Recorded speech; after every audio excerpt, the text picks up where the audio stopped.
Damn, I got a delay on my computer. There we go. We live now. All right, man. Welcome back to Man Down Sports, man. Post game, game 5, Mavs, Celtics. Celtics go ahead and take this win. It's over. The NBA Finals is done. The NBA season is over. But man, I want to get into who they picked, who they voted for MVP. Man, they already, it was close between Tatum and Brown for Eastern Conference Finals MVP. They gave it to Brown. I think it was like, what was it, Chris? Like 5-4. I think it was 5-4.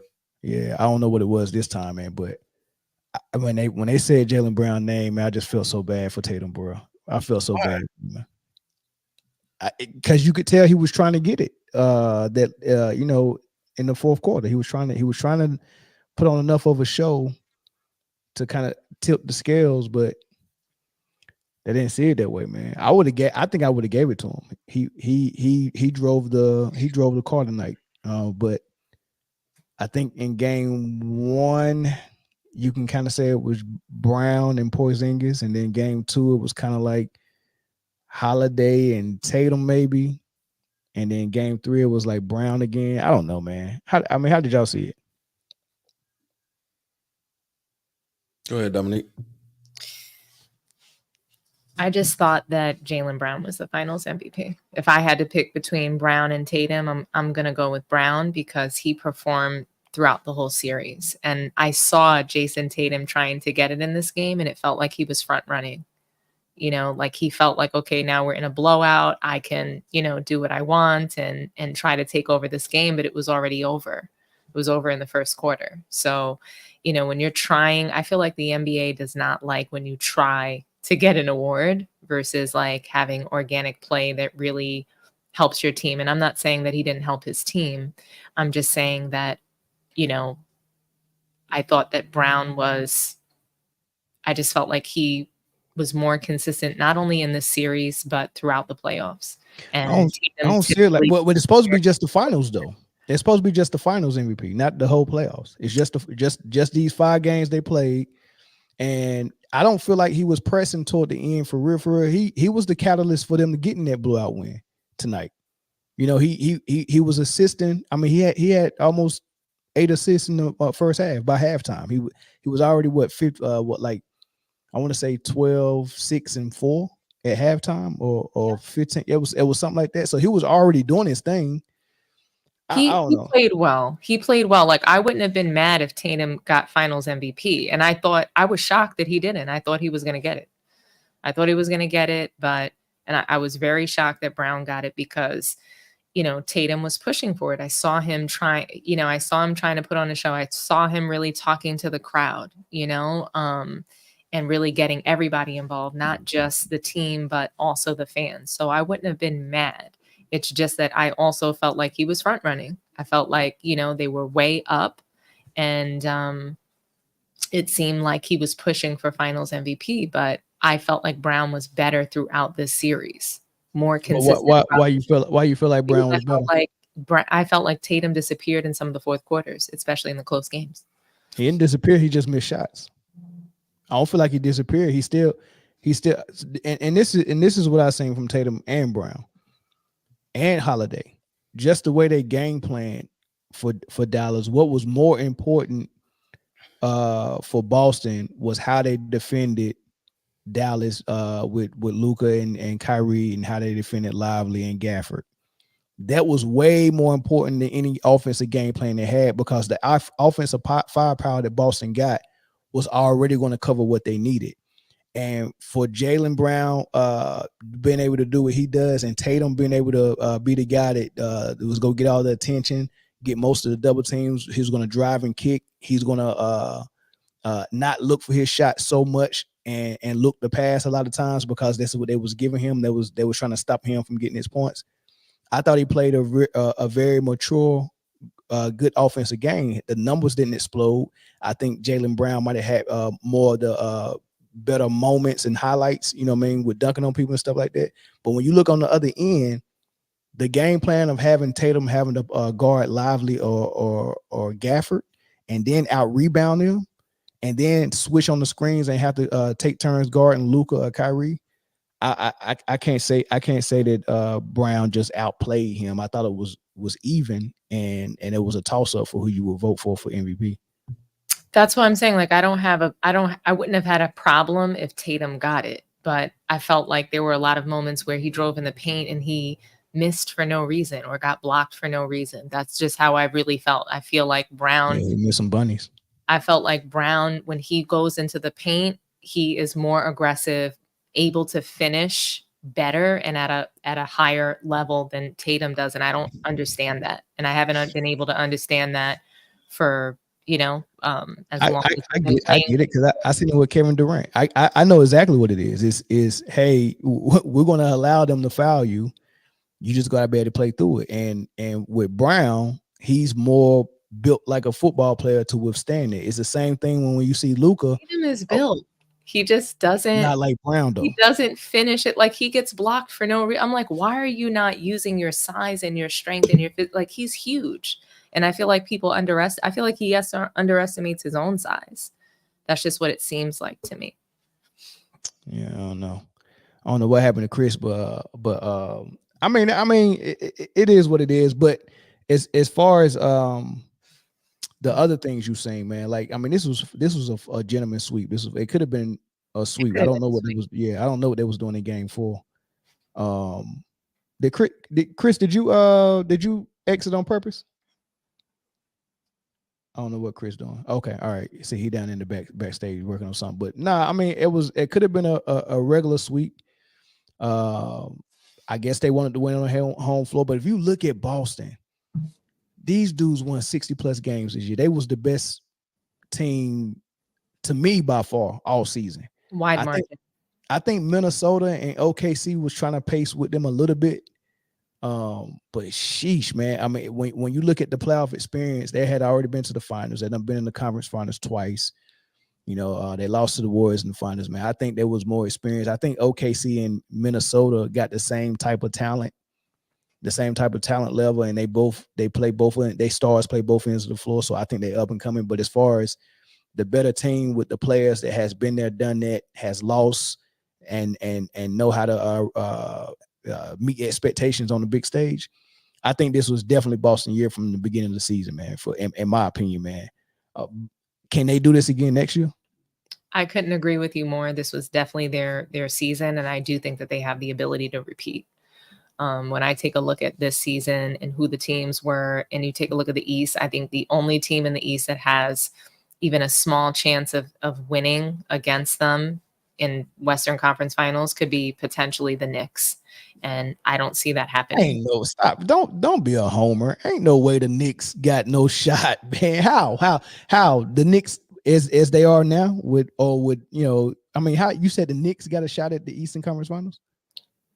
Yeah, they did not have Julius Randle this whole pretty much majority of the season. And then they would have beaten the Pacers if they had a full team. I mean, they had 4 of their starters out, and they went to a game 7 with the Pacers. So, I mean, I think that the way that they played, the grit that they showed, it's not even their talent. It's the way that they played.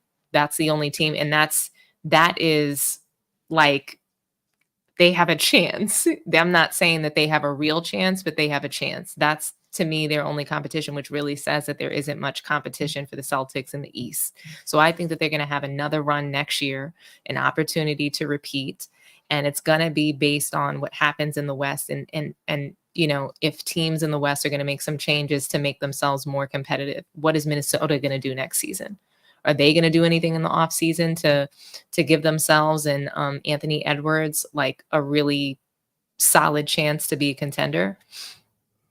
What are the Suns going to do? Like, what are these old players like, the LeBrons, the KDs, like, where is the West headed? What's Steph and the Warriors going to do? What's their team going to look like next season? That's going to be a good question because they got a decision to make with Klay Thompson. And if depending on what that decision they make with that, I mean, to be honest with you, I think if they go let Klay walk, you got to move Draymond. You might as well. I mean, if you breaking up that 3, Draymond is the next to go. His money is outrageous come on, man, for what the position he put them in last season. And the production that he has. I mean, defensively, offensively, the production is just not there for that contract. And I do think that he could lend something to a Detroit Piston team, a Houston Rocket team. Just trade Draymond, because he's hurting, not helping. And the ego that big three on that team has, that Draymond, Clay, Steph together, it's not good for their locker room.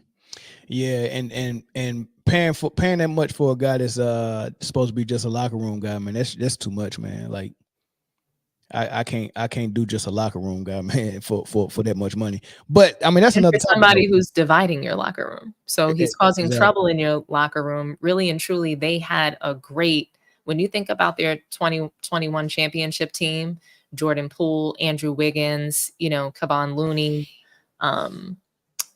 I felt like they had the ability to grow those players, but their locker room is completely divided, and the team morale is so bad. Ever since that Jordan Poole punch, I just feel like they have not been able to recover as a team as far as the locker room is concerned. You know? You said if the Knicks can be healthy, they could be probably the second team in the East. I honestly think if Embiid can be healthy, it can be him. And then there's also going to depend on what the Clippers do with Paul George. Because if Paul George leave LA, the rumor is he's going to Philly. And I'm looking at Paul George, Joel Embiid, and Maxey. I'm looking at the team that probably could rival the Celtics. And I think the Knicks, I think we've seen the best from the Knicks, what we're going to see from them this season. I don't think they duplicate this next season unless they add someone. Right. So I agree. I think Julius Randle needs to be traded from the Knicks. Like, I think that when he comes back, in fact, that they're going to be worse. I think what you get for him though, trade for who? I know they want that connect. Look, they want that Villanova connect. They want. So that's what I'm hoping for. I'm hoping that Mikal Bridges goes to the Knicks. I think that that's going to really make a difference for them. I really do. People don't see that, but I do. And I want to believe that Paul George going to the 76ers is going to be great for that organization. But Joel Embiid, the 76ers, they are serial losers. That's what we've seen from them. We've seen them get knocked out of the playoffs in such a dramatic fashion where they should have won. They just completely melt down. Joel Embiid in fourth quarters has not been good. He was better with, battling his, what did he have? Cerebral palsy or something like that. He was better this season injured than he has been in the past when he's been getting knocked out in the second round, just melting down, turning the ball over. He always has there's just always some sort of meltdown with the Sixers. Maxey is great. He's like this stone cold killer out there. I think he plays beautiful basketball, but Joel Embiid, I don't believe in him anymore. I mean, I don't think it's his play. I think it's just him getting hurt. I don't. The way he doesn't take care of the ball in the fourth quarters, it had nothing to do with him being injured. We watched him turn the ball over last year when Ben Simmons played last season. They looked like a disaster. Him and James Harden, they were a complete no-show when in the elimination game. How could you say that? You don't remember that elimination game? What elimination against the Celtics? Was it the Celtics that knocked them out last season? Who bumped them? Was it the Celtics or the Miami? I can't remember, but it was very dramatic the way that they lost, and it was very bad, and it wasn't good. I remember it being the Celtics, but I believe it was the Celtics that bumped them, and it was in the first round. But look at what the Celtics just did to Kyrie and Luka. The way they defend is really and I think the Celtics got away with a lot on Joel Embiid because they had nobody that can defend him. I remember it was just Al Horford. They didn't have no Porzingis last year. They didn't have nobody. I don't even think Robert Williams was healthy, but Joel was unstoppable. But the way they was allowed in the elimination game, he played poorly. I mean, we could pull it up right now and watch the sequences of how poorly he played. He was like, he looked like somebody from the what is it, the Toon Squad or the Goon Squad? When they take over your body in Space Jam, that's what him and James Harden look like. They look like possessed. Yeah, but that happens. But so the superstars we got now, we can't grade them against a Michael Jordan level player. Like they're not that. I don't think we have one of those in the league right now, right? So when you look at Joel Embiid, you got to think of players like Charles Barkley, that level, because they can have that. When you look at them that way, it's okay for them to have games where they don't bring it. What we're thinking is, oh man, the best player always bring it like Jordan, and we don't have a lot of memories of him not bringing it. I just see Jordan, a pattern with Embiid. Yeah, it's a pattern of games that pattern is brought on. That pattern is usually brought on by officiating. When they were eliminated by the Hawks, you felt like the officials caused that for them, because I didn't see that. I saw him turning the ball over. Also, Ben Simmons did not, and that's why I'm going back to that series too, because it's a pattern of poor play in elimination games. So when I see that, it causes me to have it brings me to a pause for concern of like, okay, can they actually do this? He's never gotten past the second round. And maybe next year will be his breakthrough year. But I actually think that like Joel Embiid needs to probably be traded from the Sixers. I see him maybe winning a chip like later on, like Dirk did. Yeah, but what's that go solve though? Getting traded. Just don't see him. I don't see him winning on this team for some reason. I don't think he's going to do it. All right, so let's talk about star players or superstar players when they do win. What are the basic things that you need to have as a star player? Number one is you need a legit number two, correct? Correct. All right. When has Joel Embiid had a legit number two that you could rely on that has proven himself? I don't think that if you're saying that he needs a number two that's proven himself and he hasn't, everybody needs a number two. Then he's not a number one then, because last year he had James Harden and Tyrese Maxey. Tobias Harris. Hold on. Which one of those are legit number two? I think that either one of them are. So you think Tobias Harris Tyrese Maxey was the true number two on the? Yeah, I think Harden was the number two they was relying on though. James Harden was the number two they was relying on. And we know James Harden. Maxey was scoring, dropping 30 in some games. Sure.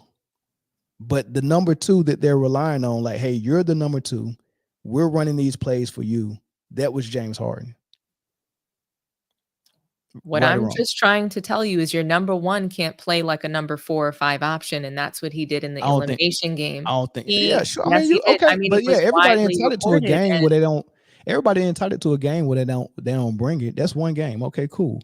I don't think it was just one game. Because you have to lose 3 other games in a series though in order to get to a game 7. So if we go back, what series was it? The Celtics series? Yeah, you pull up that game set. I think Harden might have scored 7 points, which to your point, he's not a reliable number two, but like he's paid and given contracts to be on teams to be a number 2 or 3 option. He was their number 2 option last season. And I don't think he's a legit number 2. I agree with you, but I don't think that Embiid is a legit number 1. I do. I think he's a legit number 1. Give him a legit number 2, and they both stay healthy, and let's see what they can do. Right? Because you need and back to the basic things what I was talking about. You need a legit number 1, you need a legit number 2, and you need role players around them, and you need health. Right, and we've never seen that from Joel Embiid. You need to take care of the ball, though. You can't have rampant turnovers. You can't underperform and then say you need this. If he had a perfect game 7 and everybody else was playing like poop, then I can hear that. You know what I'm saying? If he hasn't proven himself to any of us that he is a legit number 1. Oh, sure, yeah. I mean, I've never seen nobody win MVP and be considered not a legit number 1. You have, because you're saying that James Harden is not a legit number 2. Not last year when he won MVP. He definitely never saw somebody win MVP that's not a legit number 1. And we saw 2 people win MVP in our lifetime, at least in the last decade or probably the last. Russell Westbrook and James Harden. They are not legit number 1 or 2s. They don't play James a random Harden was basketball. James Harden was a legit number 1 when he won MVP. Number 1, then he'd have a ring by now. No, that's not what they mean. Mel, you can't say both. You can't say two things, right? Because What you am I can't say, you're saying that you never saw someone win MVP that wasn't a legit number one. You're saying that James Harden is not a legit number two. So Right. Last year he didn't win MVP last year. We're putting him down to hold on. Not even a number two. So what option is he? He didn't win MVP. Is he a bench player? Where should James Harden be? James Harden didn't win MVP last year. Embiid did. Yes, but he's still an MVP caliber player. No, he's not anymore. When have you seen a player in the year that they won MVP not be considered a legit Joel Embiid didn't win MVP this year. He won it last year. Last year. That's what we're talking about. Last year. We're talking about the Celtics. James Harden won MVP. He's like still 5-6 years ago.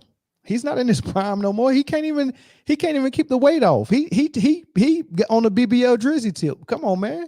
But he always was. He literally always was. He was never like some athletic player. Right, he always manipulated the NBA and the rules of the NBA and the way they were calling the NBA to be a gifted scorer. James Harden has always been smart. He's always had a high basketball IQ, but he's never been a legit number one or two option. He's always been a six man that was glorified. He's a glorified six man that won MVP because he was playing in a certain offense with D'Antoni. We all know this. All right, we'll take the phone lines. Hey, Chris, is Joel Embiid a legit number one?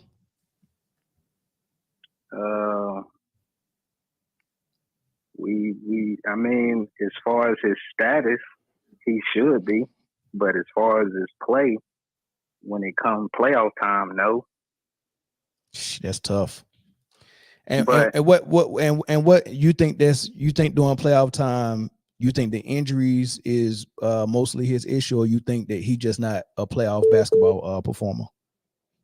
I mean, most of his career has been injuries. I mean, it took him 2 years to play when he got. I mean, it's always injuries. It's always injuries, man. He's a legit number one. If he gets in it, let me know when you seen him make it to the playoffs, not injured, and we can see what he can do, especially with a legit number two.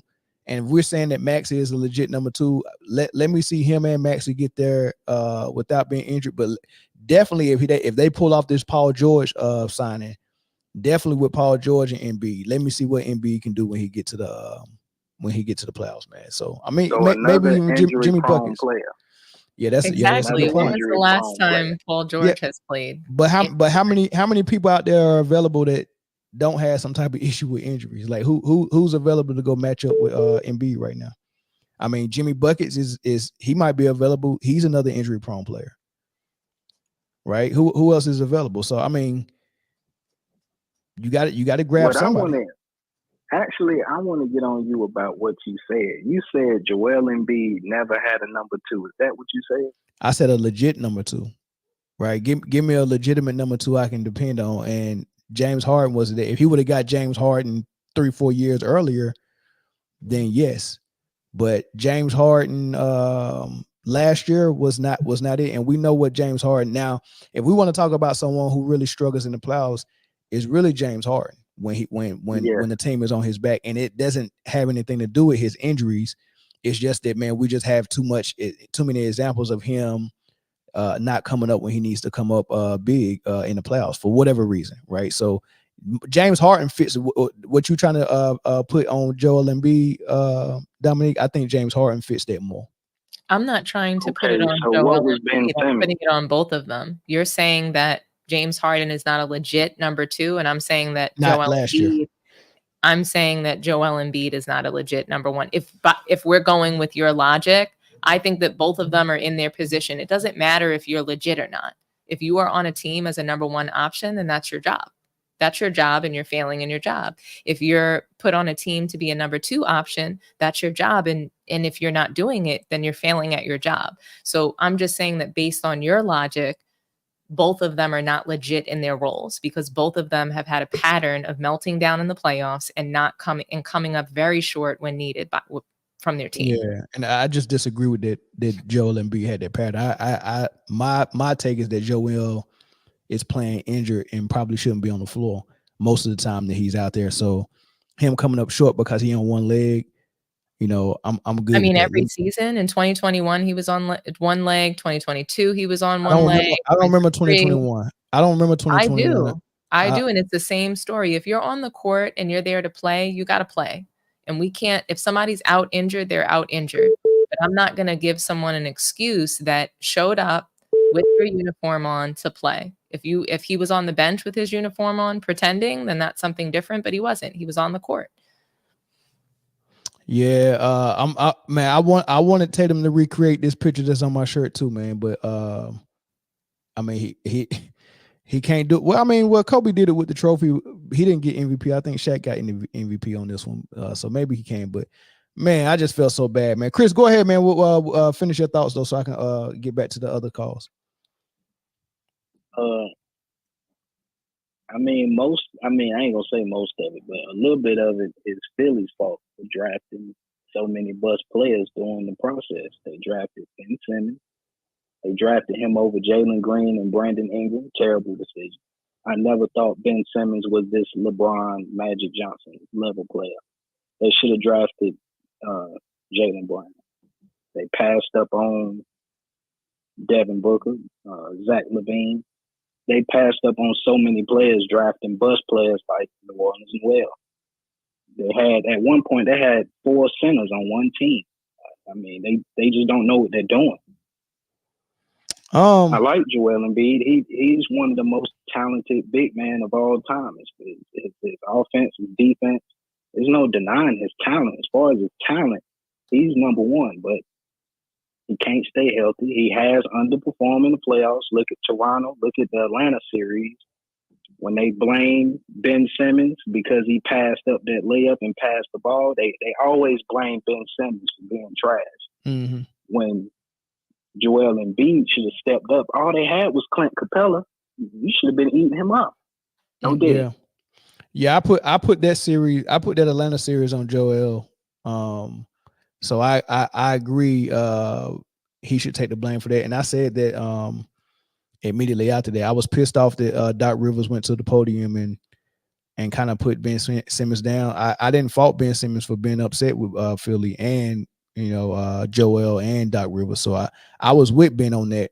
But if we go say that it wasn't on Ben and it was on Embiid, we can't turn around and then start blaming Ben for everything that happened after him trying to get out of Philly. All right, like we can't do both. Like, I would prefer people not to do both. Pick a side and say if it was on Ben Simmons, then say he's trash and he's whack, and then have that narrative. But then don't do both and then turn back around and say the same thing about Embiid and Philly. Now, as far as them Mel, why do we have to have one narrative when we're talking about team basketball? You win as a team, but you win as a team and you lose as a team, and they both could have played trash, which I believe. So I believe that Ben Simmons did not shoot the ball, but Embiid turned the ball over dramatically in that fourth quarter, which caused them to lose to, I think his turnovers was more of a reason why they lost that game than just, Ben Simmons not dunking the ball in that possession. He should have dunked the ball. And I think that demoralized their team. So that's one cause. But there's more than one thing that makes a team lose. And that's the problem that I have. It's more than one thing, but that's not what I'm saying. What I'm saying is people tend to have this narrative about Ben Simmons. First of all, I don't blame him for that passing that dunk up and passing the ball, right? I blame Joel Embiid for the 2 missed free throws he had. I don't know if it was the game before that they could have won, and he had 2 missed free throws late.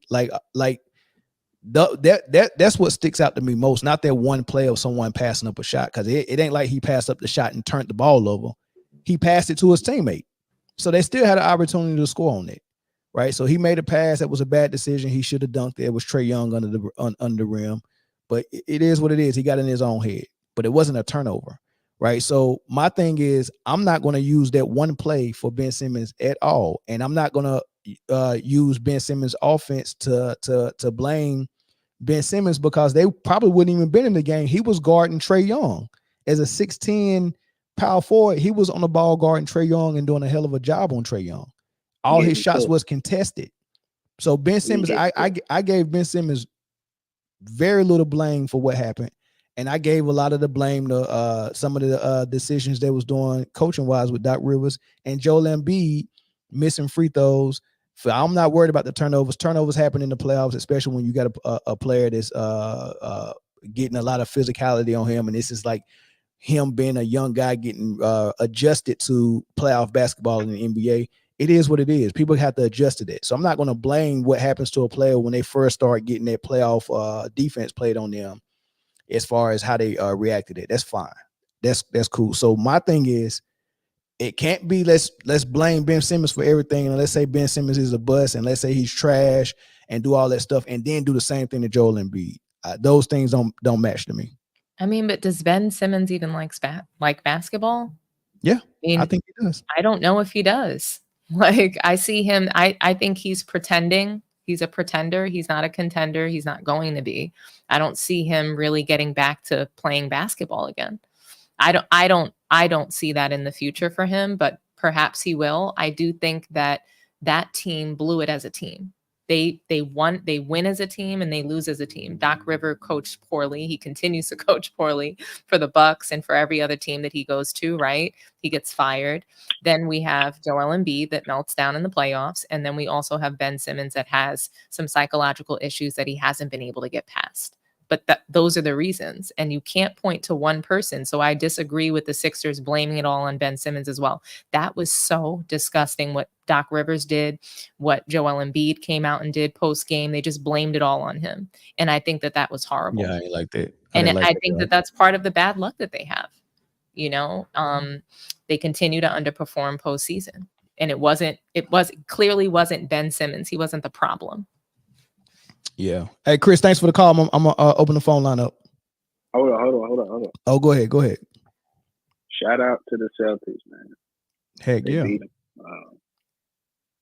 Jason Kidd is a terrible coach, man. He's okay with Luka playing this way. I hate Rick Carlisle left. He just didn't want to deal with him and Mark Cuban. Jason Kidd, he let Luka do what he want to do. Is give the ball to Luka, let him save everybody. That's the play. A bunch of screens, step back threes, and cover him on defense.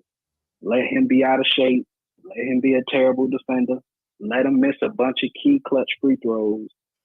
He just don't give a shit. As long as Luka getting his numbers, that's all he care about. You're right. You're right about And that. I can't disagree with that at all. He had the nerve to say that Luka's better than Dirk Winston. Trash. Big Like, trash. what? I mean, I'm not gonna say that, but Dirk Nowitzki, man. Yeah, that's disrespect, man. That's disrespect. Disrespect, man. But I'm gonna get out of here, man. All right, appreciate it, big dog. Thanks, Chris. Yeah. All right, phone lines is back open. Y'all can call back in. There was a caller from New Jersey. You can call in real quick. A 202 area code as well. But I don't know, man. I think you like being hard on everybody, Dominique. I just like for people to do their job. You have to go to work and do your job. I have to go to work and do my job. So I just don't think that should be something that the NBA players don't have to do. Yeah, I feel you. Caller from New Jersey, go ahead. Yeah. Good evening, everybody. Blessings, to you in the panel. Love the show. This is Brother Clayton from New Jersey. What's up, brother? For the young lady Dominique, I agree with her about Joel Embiid. I think he's soft and he's not respected. When I watched the Celtics play him, you put a guard like a Marcus Smart on him, that's a total disrespect to this man's game. Total disrespect. Therefore, somebody who's gifted like him, who can play defense and everything, you put a guard on him in the fourth quarter or in the third quarter for the rest of the game, and he doesn't do well against that guard. Nah, that's a problem for me. I have a problem with that. As far as his game itself, him showing up, I don't know if he's really like mentally there. His game may be there, but mentally he doesn't know how to lock down and really focus on that game and not make these type of silly mistakes. Who you talking about? Now, I'm talking about Joel Embiid. Okay. Okay. Now, I'm going to come off of him because I don't want to be 100 long. It's not fair to everybody else. I will answer her question about Monique's question about Jason Tatum. It would have been nice to see him get the MVP. However, as I watched the series, he took too many bailout threes. If I looked at his shooting percentage, he shot 39%.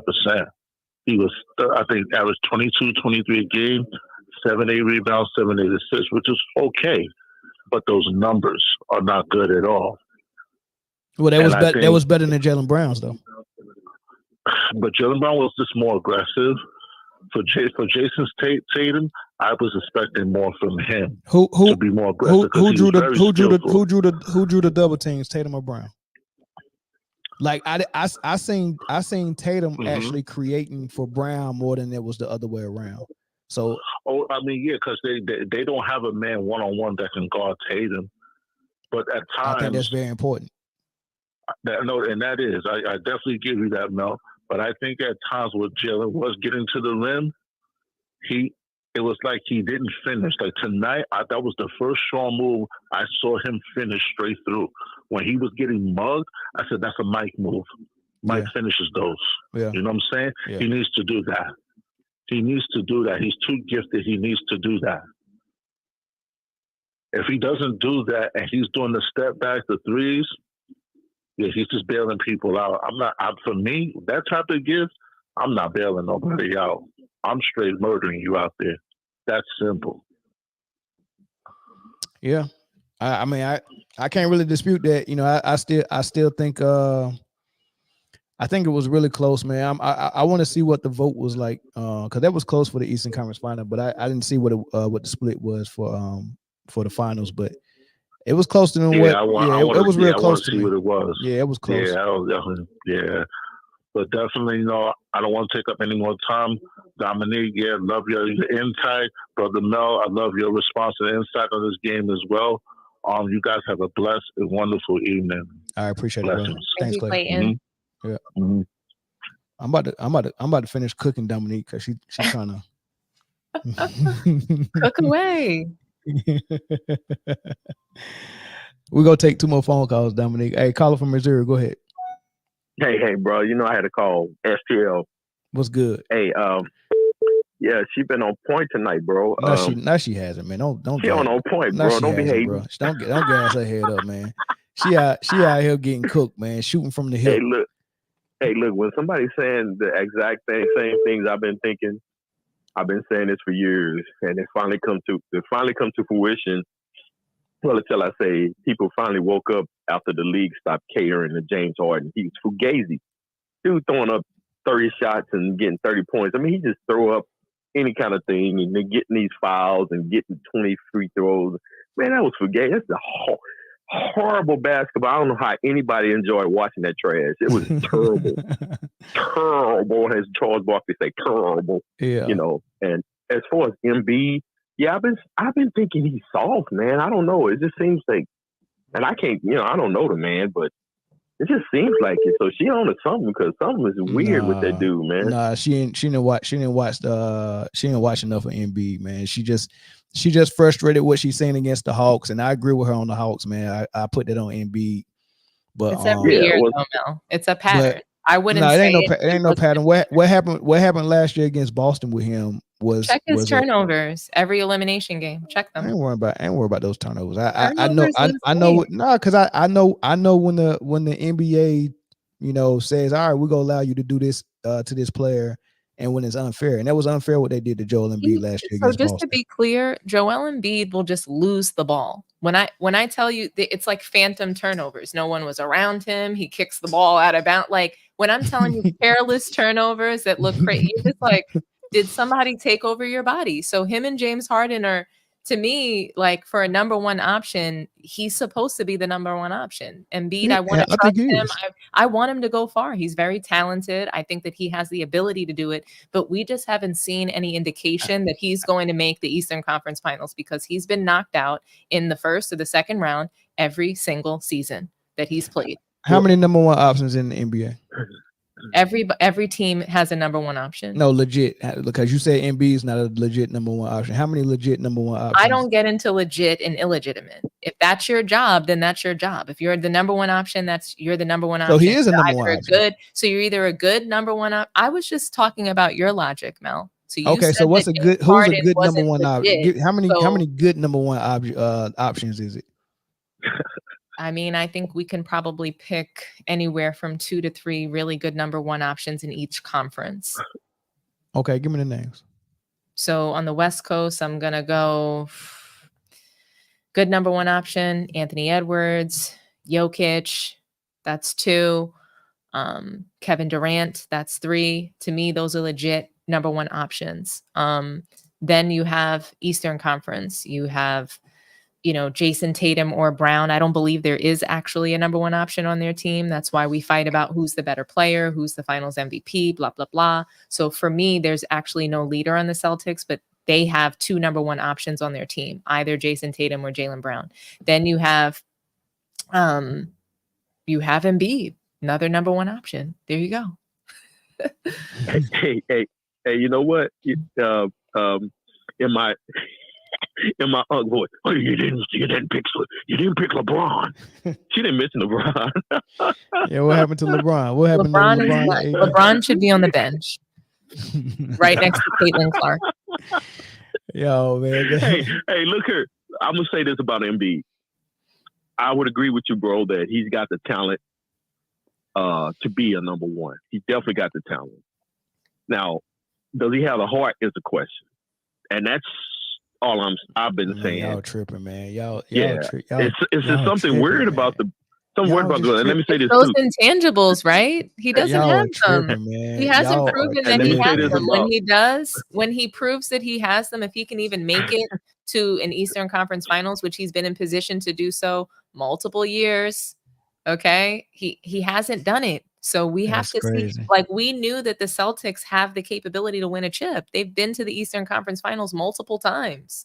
That's crazy. Multiple since when they were young. So we knew that they can do what they did today. We knew it was possible. The question is just, were they? With Embiid, I'm not putting him in the possibility category because he hasn't shown even Eastern Conference Final potential. Yeah. Let me say this about, before I leave, let me say this about Tatum. Shout out to St. Louis homeboy. I met the dude and I saw him and I was at a real estate conference and he just happened to be in town staying at that particular hotel. But he was really thin, man. I think them dudes are skinny, man. He was a little taller. I agree. But I would say that I've been harping on tall dudes, big dudes for years. Always want to play the finesse game. I don't understand that. If you big and you can, in other words, what I'm saying is 9 times out of 10, if you're going in soft, you're going to either get it blocked or you're going to miss it. You know what I'm saying? And I get on my team about that. I get on other teams about, because I see it a lot. Too many of these dudes want to be finesse. If you big, be nasty. Can we bring the nasty back? Look at Charles Barkley, 6'6", man. He used to turn the rim off. So I don't know. But I mean, congratulations to the Celtics. I'm not a Celtics fan, but congratulations. It's always good for the NBA, for the Celtics and the Lakers to be relevant. So if the Lakers go ahead and get rid of LeBron and they can get some more talent and they can be relevant, I'm going to get out of here on that note. I mean, all right, brother.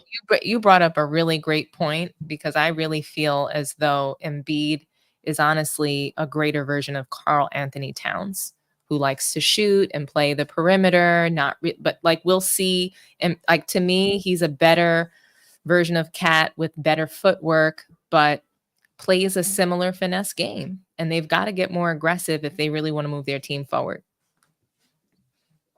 No, I can't give Karl Anthony Towns that. I can't put him on Embiid's level at all. They got to the same place, second round. Embiid's an MVP. Been the feeling for both of them so far. Embiid's an MVP who has carried a team.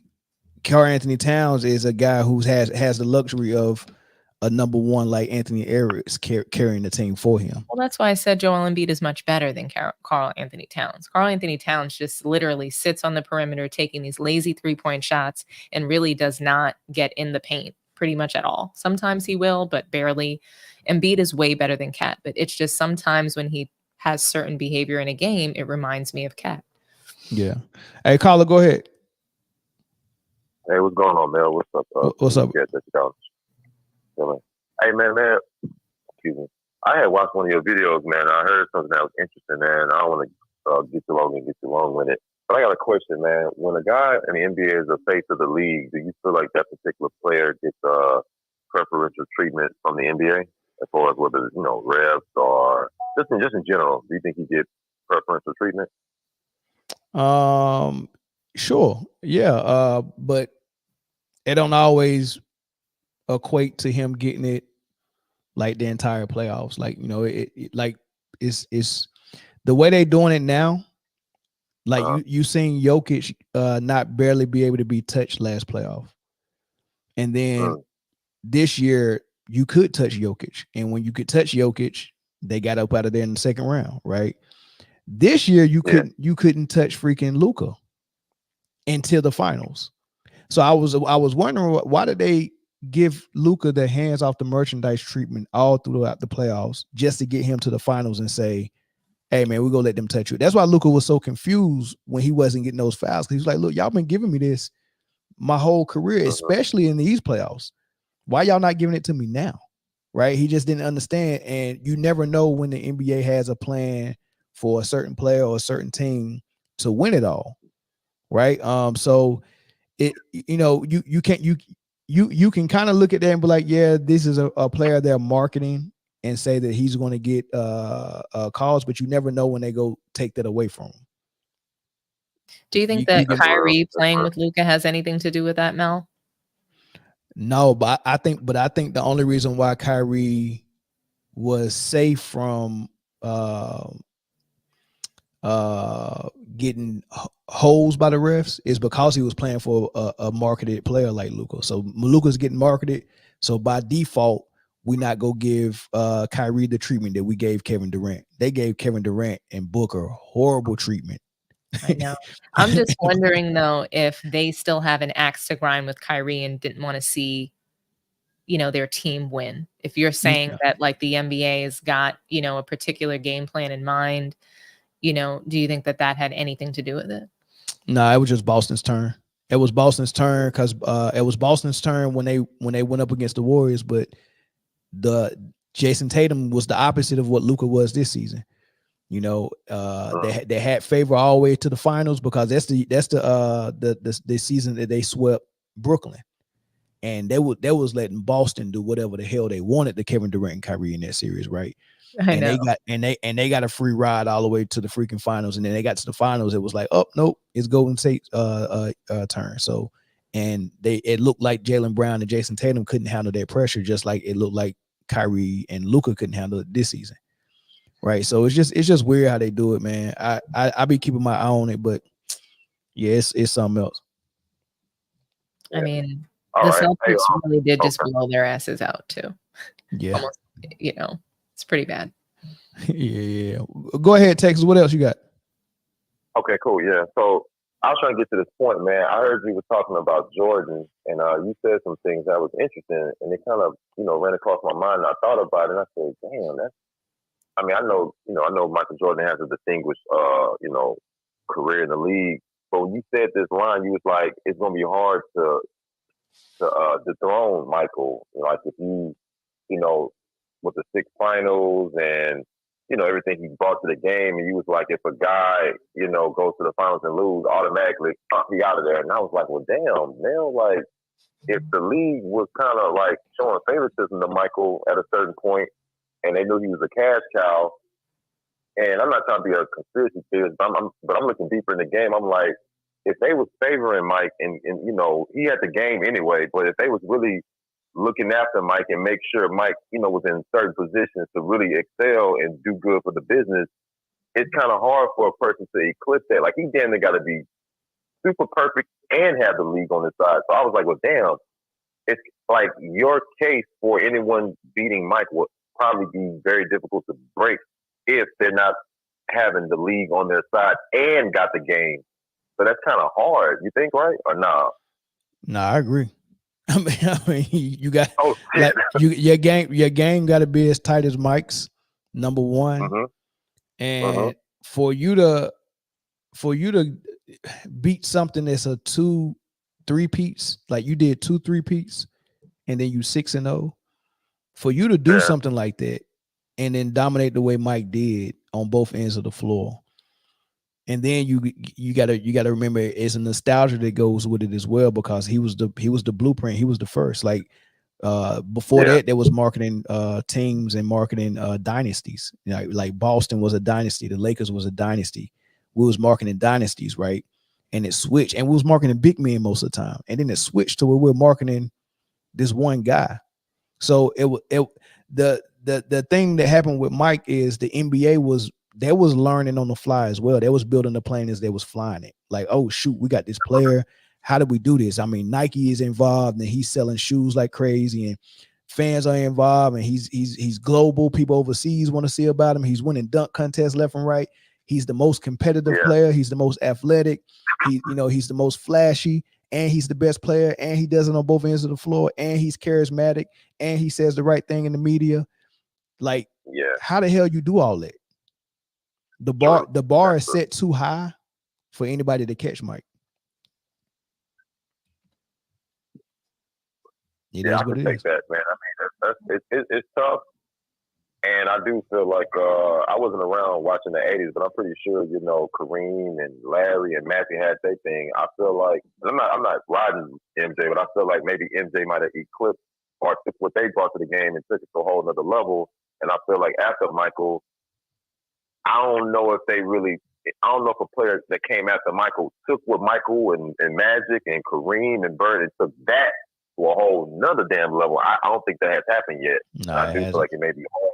It hasn't. The only thing I said this last thing. The only thing I would say that has happened is someone came after Mike and was like very close to getting his game as close as Mike. But as far as all that other stuff, nobody has had the game and all of that. Kobe has had the game, and then LeBron don't have the game, but he's trying to catch all the other stuff. Let me go get these stats. Let me go get these points. Let me see if I can win some chips. Let me do all these other things to see if I can catch him on paper. Kobe caught him as a player. LeBron trying to catch him on paper. And that's what it is. So I mean, but if you put Kobe and LeBron together, you might have a Michael Jordan. But all right, man. Thanks for the call. Hey, last one, Mel. Hey, you was right. Your theory on that this time around it might be an American player, and you was right about that, man. So kudos for that, man. Yeah, for sure, right, bro. Yeah, all right now. All right. Yeah, Dominique, what you think? Can somebody catch Mike? I think anything is possible, right? We're always looking for the next Michael Jordan. We're always looking, for that person that's gonna bring all of those things, like you said, be a great influencer, be a great player on the court, be someone that's a role model, and be charismatic, right? In the media and all of those things. I think we're always looking for that person. I think it's going to be a very long time before we're going to find them. Because who is going to get, we also have to think about the way that NBA is giving out awards, right? So who's going to get 10 straight scoring titles, a defensive player of the year, MVP and finals MVP in 1 year? I don't know. That's Wemby? Probably not going to happen. Somebody said Wemby. I just don't. So I don't, depending on how long Greg Popovich either lives for or continues to coach for, I don't know under that system, is he going to be able to do that in 25 minutes of play? World Breaker, call in, man. I'll let you call in, but that'll be the last phone call. World Breaker, come on. That's DC Slim's disciple. Yes, so call in. I want to. You said we made you mad. Call in, or we'll just go to the next topic, because I want to get into the Boston Celtics offseason, man, and I want to see if Dominique can tell me what they should do. All right. The Celtics offseason? Yeah, let's go ahead and go to the Celtics offseason, right? So Jason Tatum is eligible. His contract now up to the 2025, so he'll be in the contract year next season. But he'll be eligible to sign his extension, and they're saying that it could be a 5-year, $314 million extension, right? We know Jaylen Brown just broke a record with his extension. Jaylen Brown can come right behind him, and Tatum can come right behind him and break that. And I think that'll put Boston in a weird spot, man. Y'all just won it. Y'all want to repeat. But if you lock up these two players for that amount of money, it's gonna be real hard to keep White, Porzingis, Drew Holiday, and all that stuff, right? So let me just run down what's going on. As a matter of fact, no, they'll be able to keep Drew Holiday. They've been a luxury tax though, right? So Drew Holiday is locked up all the way to 27-28 season. Porzingis contract is up the same year as Tatum. They both got to be signed next season in their contract year or go into free agency that summer. So they probably could sign Tatum and then let Porzingis play his contract out and probably get rid of him at the after 2025, 26. But then you got Derek White contract is up that this summer. So Derek White has to be re-signed. Al Horford was on a vet minimum, but he might retire. So here's my thing. What do you do with Tatum? Do you sign him to that huge extension, or do you think Tatum should take less? Do you think that Porzingis should be re-signed when his contract is up? And what are you gonna do with Derek White? And how do you replace Al Horford? Those are 4 things. That's a lot of stuff on the roster. Should I put it on screen? You want me to put it on screen? I'll put it on screen. Want me to do that so you can see it? Whatever you think is best, Mel. I'm gonna put it on screen because you might not remember everything I just said. I'm just throwing some stuff out there. I was talking for like 5 minutes, so I apologize. I think the gist of it, though, is Al Horford going to retire? If so, then how do we replace him? Right? I think that they're going to have to make some moves with their bench. Like, who's this Jaden Springer guy? Forget that bench for now. Their bench, that's where they're going. The bench for the Celtics, in my opinion, that is where they're going to move the needle, or that's where they're going to be able to figure out, can we repeat? Yeah, but they don't deserve no money though, Dominic. Look at them. Look at the bench. Did they get in the game? Like, if you was their agent, can you really come to them and ask them for anything more than what they already getting? No. All right, so we're not gonna worry about the bench. Let's start with Derek White, right? He's in the contract year right now. No, next year, right? Hold on. I think that's why I think that they have the ability to repeat, because they're not really, everything that's happening with their starters is fine. And Al Horford's not on a vet minimum. I mean, that's a lot of that ain't a lot of money though. And he's gonna retire. Not a lot of money, but it's not a little bit of money. So if he's willing to play again for $1 million, that frees up some good defensive player. They might be able to steal somebody from the Mavs, pull up what PJ Washington makes. What if he retires? If he retires, then he retires. But I don't see him retiring if he thinks, imagine if they repeat next year. But if he retires this year, why would he's due almost another $10 million next year? He's not going to retire at the end of this season. So they have him for next season. Okay. So you think he's on the roster next year? I do. Okay. So we're not gonna worry about Horford. He's there. Okay. All right, cool. We're not gonna worry about White. So White gonna be in the contract year as well next year. Yep. He's gonna play that out. Then don't re-sign him during the season. Don't extend him during the season. Oh, Derek White, I think, is crucial for their team. So I think that this conversation is more of a conversation for next season, and depending on their performance. So if they don't get close again, they're going to be looking to depending on what Derek White does, is he somebody that we're going to keep? Jason Tatum could turn around and request a trade. I don't think that will happen, but I think that really a lot of this conversation is premature, because look at their starters. They're all here. It's not premature though.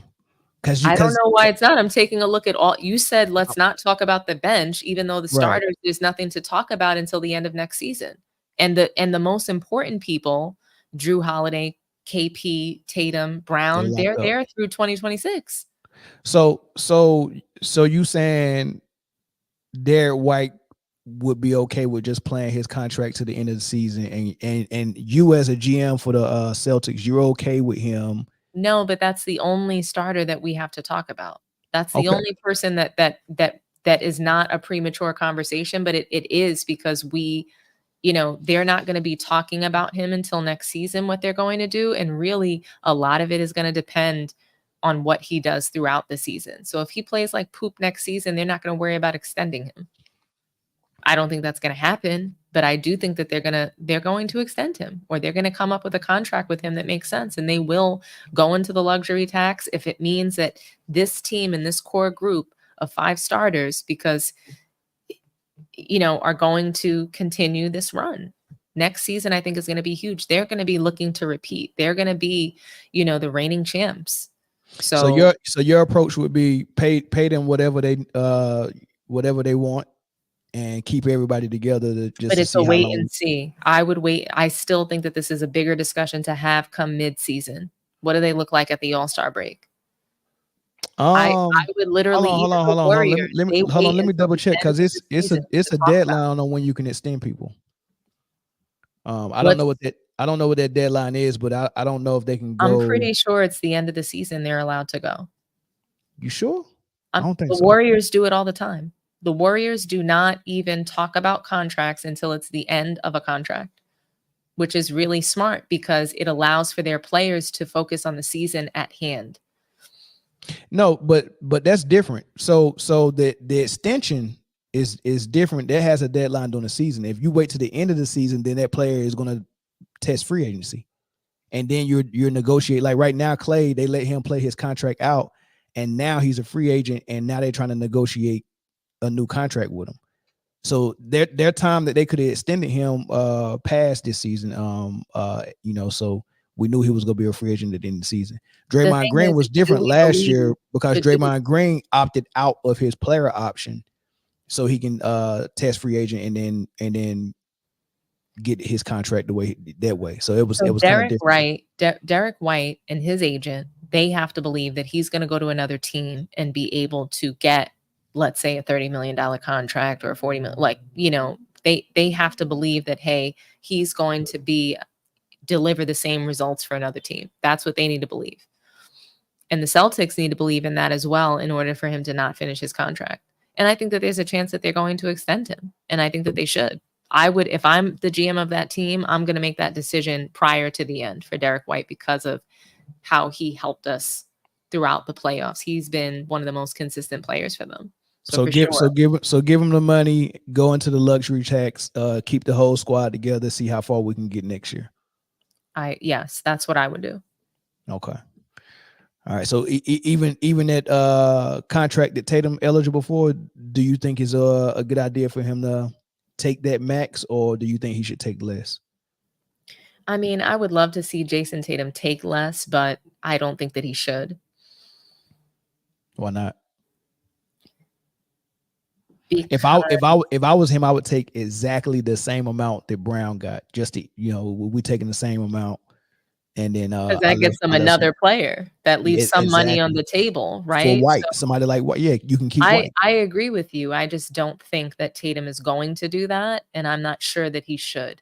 So anytime players leave money on the table in the last, 5 to 10 years or so, we've just seen that not go in their favor. So, for a player like Tatum, I would love to see that though. And I think that that's just great, competitive spirit. That's in the interest of the team. That would help them get somebody else. That would free up some money for them. So I would love to see him take exactly Brown's contract because that's still a huge contract. Is that not? That's still a huge contract. Yeah, but it is. Does he want to be known as somebody who broke a contract record? Potentially. So, and the Celtics can still pay him that $314. We're talking about $9 million, and still do what they want and get more players or keep this core together with that contract. So there's no real incentive for him to take less unless we're talking about adding somebody else or making room for another difference maker on the team. So if Yeah.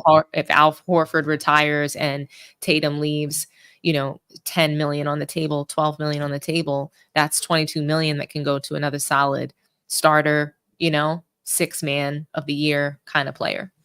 So this summer we'll have more time to study the new CBA and get into how all the luxury taxes and the second apron and all that stuff. What Ball and Buzz is mentioning. All of that stuff is a significant role in trying to keep your team together and keep and max players together at the same time. It makes it very hard to do that without like just leaking out a bunch of money. I'm like, you go play a lot of penalties, and I think in that second apron, I think you lose a draft pick. It's like crazy. Like the penalties for trying to keep max players on your roster is way different under this new CBA. So we'll talk more about that when this summer when we start talking about like roster movements and all that. But I do think, Mel, to your point, the bench is going to be where we see like the difference. That's what we saw this year in the Nuggets. And I think that's partially why they couldn't repeat. They lost Bruce Brown. So when you see those bench players step up in the finals, those are the ones that you have to really watch for because teams are looking to snatch them up. Gabe Vincent was snatched up from Miami. We saw their bench kind of break up Miami. You know what I'm saying? And all of a sudden, they really weren't the team that we saw last year. Yeah, that's true. But when you don't have those others stepping up and those random people, X factors that, you didn't even know could do something, I think that that's what stopped teams from repeating because they're not focused on the team. They're looking just to keep those max players, and they throw all that money in, and then they can't afford the others. So we'll see if Boston can keep the team together and keep their bench together and solid because it's more than 5 players that you need. Because to your point, they're double teaming the stars. So it's the other players that they're not worried about that are going to make the difference. All right. What do the Mavs need to do? Man, the Mavs need. No, you play. No. You don't do this as Dominique. You gotta play GM. Okay, as GM, I'm gonna be. The Mavs are not gonna do anything. But if I'm the GM, I'm gonna probably look to see who is on the coaching staff of Jason Kidd. That's what I'm going to look to impact. I think it's really going to start with coaching because somebody's got to be able to hold Luka accountable. And it starts with coaching and then Luka, their star player. So I don't know. The Mavs have a good team. As constructed, they have a good team. I really like if I'm a GM, I'm not going to trade Luka, but that's what should be happening. He's the problem on their team. He's holding the ball for too long. So as a GM, what I need is the correct coaching staff to come in and make sure that he's not holding the ball for 22 out of 24 seconds. Because if he continues to do that, he's going to need to average 60 to 70 points in order for them to be a pretender in the finals. Before they pulled out the PJ Washington trade, there's a rumor that they tried to get Kyle Kuzma from the Washington Wizards. Yeah, he rejected that trade, and I don't think that would have helped them. PJ Washington is, to me, he's a better player. Catch and shoot. He's a better catch and shoot. Now he plays defense. He may have fit well, but I think Kuzma's better than PJ. I mean, think about that. Another shot maker because PJ Washington, his shots mostly came from catch and shoot threes and drives at the rim, but Kuzma go give you post up. Kuzma go give you he can give you mid range, and then that's if he gets the ball, Mel. That's true, but he's under 6'9", this offense, that size would have been great. But why do you think he rejected the trade? Do you think he wants to play with with a worse version of LeBron? No, he already played in that. That's exactly what he said. Traded away, so he already played like that, and now he gets to be, the guy on the Wizards. Y'all talking about she know basketball? She been slanted. Y'all just saying that because her hair long. Anybody study no daggone. I just cut my hair, Mel. Dominique getting cooked, man. Y'all know it, man. Dominique over here. Whatever, man. So do you think another star is the answer, or do they just need to play a better or different style of basketball? Like you think this team that's constructed can do it if they change how they play? It's gotta. If I'm a GM, I'm gonna force some sort of coaching change. Not Jason Kidd because he's been able to actually coach this team. with Luka Dončić leading the way with this horrible offense. But they need assistant coaches. They probably need to impact the coaching team and make some changes there, because somebody needs to be really hard on Luka about his defense, his ball movement. They need to play a different brand of basketball. I don't think there's anything wrong with the players that they had. I didn't think there was anything wrong with last year's team either. Luka is the problem on that team. So there needs to be accountability for their offense and defense. But you know the bad part though, they made it to the finals. So that validates the play style. So I don't see them coming out of their play style, because that's what Luka and Mark Cuban want to run. I don't think J. Kidd want to run their play style. This is what Mark Cuban and Luka want to run. And what they really want is an MVP for Luka and team success. I think they're okay with getting to the finals as long as they're in it. But they want Luka to win an MVP. They want him to be great. They want him to be mentioned amongst the great. They want his stats to just be crazy. Otherwise, like you can look at this and say this is problematic. He just needs to play professional basketball though, Mel. So moving the ball, he can still score 30 if he plays more off the ball. He can if he just leans into a different way. He's a professional basketball player. I don't think he can't play a different way, but somebody's got to hold him accountable to that. They have to actually practice. So we're hearing that teams don't practice basketball. Yeah, like that's what we're hearing, that the NBA players, they don't go to practice. So that's where it starts. So if I'm the GM, I'm demanding that they get in the lab. That means actually practice a different way, because this way is not winning basketball. And that's what they've proven. They've proven it. And he looked like a possessed child. I'm sorry, not a possessed child, a petulant child, crying, having tantrums, stomping. He looked like the white version of LeBron on the court, stomping because he can't get his way, stomping because the refs aren't, capitulating to him. Yeah. So somebody had said they need a World Breaker said they need better fitting players.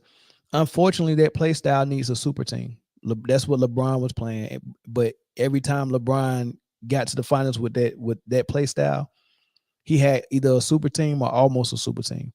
So let's trade for Dame Lillard, because Dame Lillard is not going to. The new CBA don't let you form super teams no more. It's very hard. You can't do what LeBron. Yeah, they out of luck. It's what I said that they need to do. If they are not willing to change, I don't think the people need to change. I think the players need to change their game. I because he cannot hold the ball. Luka needs to change his game. Don't say the players, it's Luka. Well, yes, but they're enabling it, right? So when we saw Kyrie, and I'm going to say this again, we saw him physically push Luka on the floor. Yeah. He's the leader and the voice in that locker room. It's not Luka. Luka is a child that has been coddled and given a lot of preferential treatment. Did you see GM had to grab that beer from him after they won the Western Conference Final? When he was Wait, what did you say? Did you see when they won the Western Conference Finals and they were celebrating in the back and Luka had a beer trying to take it and the GM came and snatched it out of his hand? Did you see that? I call him Luka Hookah. So, because that's what he's got, the Smirnoff, he's got, hookah. He is extremely unhealthy. Okay. I think he needs a trainer with him all the time, a dietitian with him all the time. Yeah. He needs a lot of accountability. At least he ain't getting hurt like Zion every 5 games. You know what I mean? Yeah. He's built for it tough. He's built tough. If y'all don't stop kissing Dom's feet, man, she is not cooking like that, man. They usually look at this. Dom is facts. Look at this. Dang, I love this lady. Man, get out of here with that, man. She is not cooking like that. I mean, you're not cooking, Dominique. You're not. What does Zoe do? You're not cooking, man. They're just saying that. They're just talking. They would tell me if I wasn't. Yeah, we'll take calls on this World Breaker. Let's open the phone lines. Real honest. I'll open the phone lines up on this because I want to hear what people think Dallas needs to do. She cooking with gas. Lord have mercy. They glaze. Yeah, they glazing, man. LaDom. Yeah, like LeBron. Yeah. Get off her feet. Yeah. Please. That's what I'm talking about. Yeah, we got some people in here man, that got common sense. Ronnie, what's good, man? What's going on, family? How are you? We good. What's up? Man, listen, I say this, man. When it comes to Dallas, because I think that's a good question as far as like playing GM for Dallas Mavericks. But I think y'all both making some points when it comes to Dallas, as far as as far as what Dominique was saying, as far as being held accountable and all that.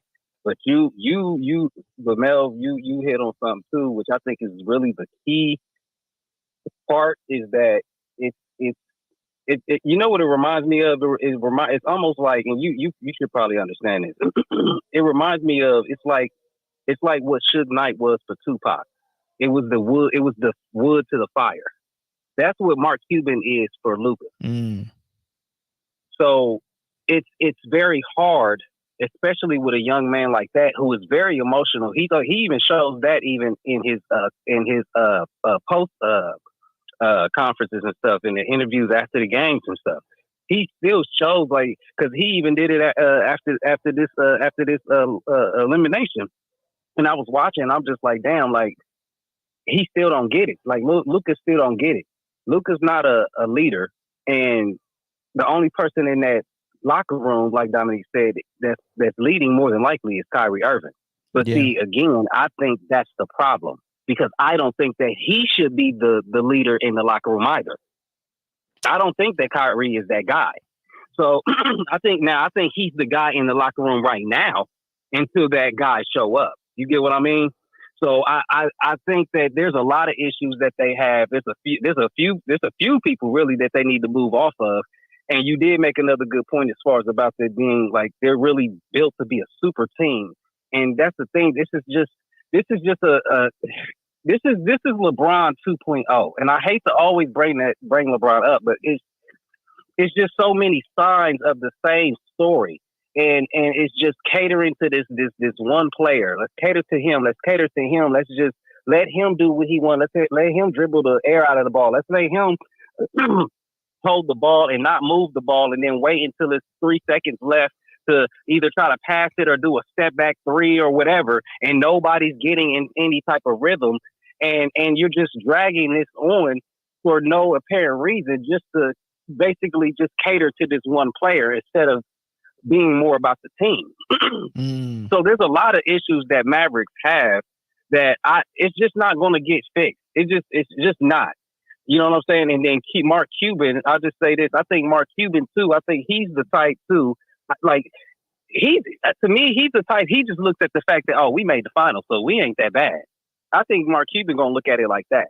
I don't think he's going to go in the lab or look and be like, we need to really change this team up. We really need to change the environment and really build a championship culture here. He's not going to do that. He never has. No, he never done it. If he wanted to do that, he would have begged Rick Carlisle to stay, and whatever Rick Carlisle wanted to do, he should have made Luka follow that lead. But he wanted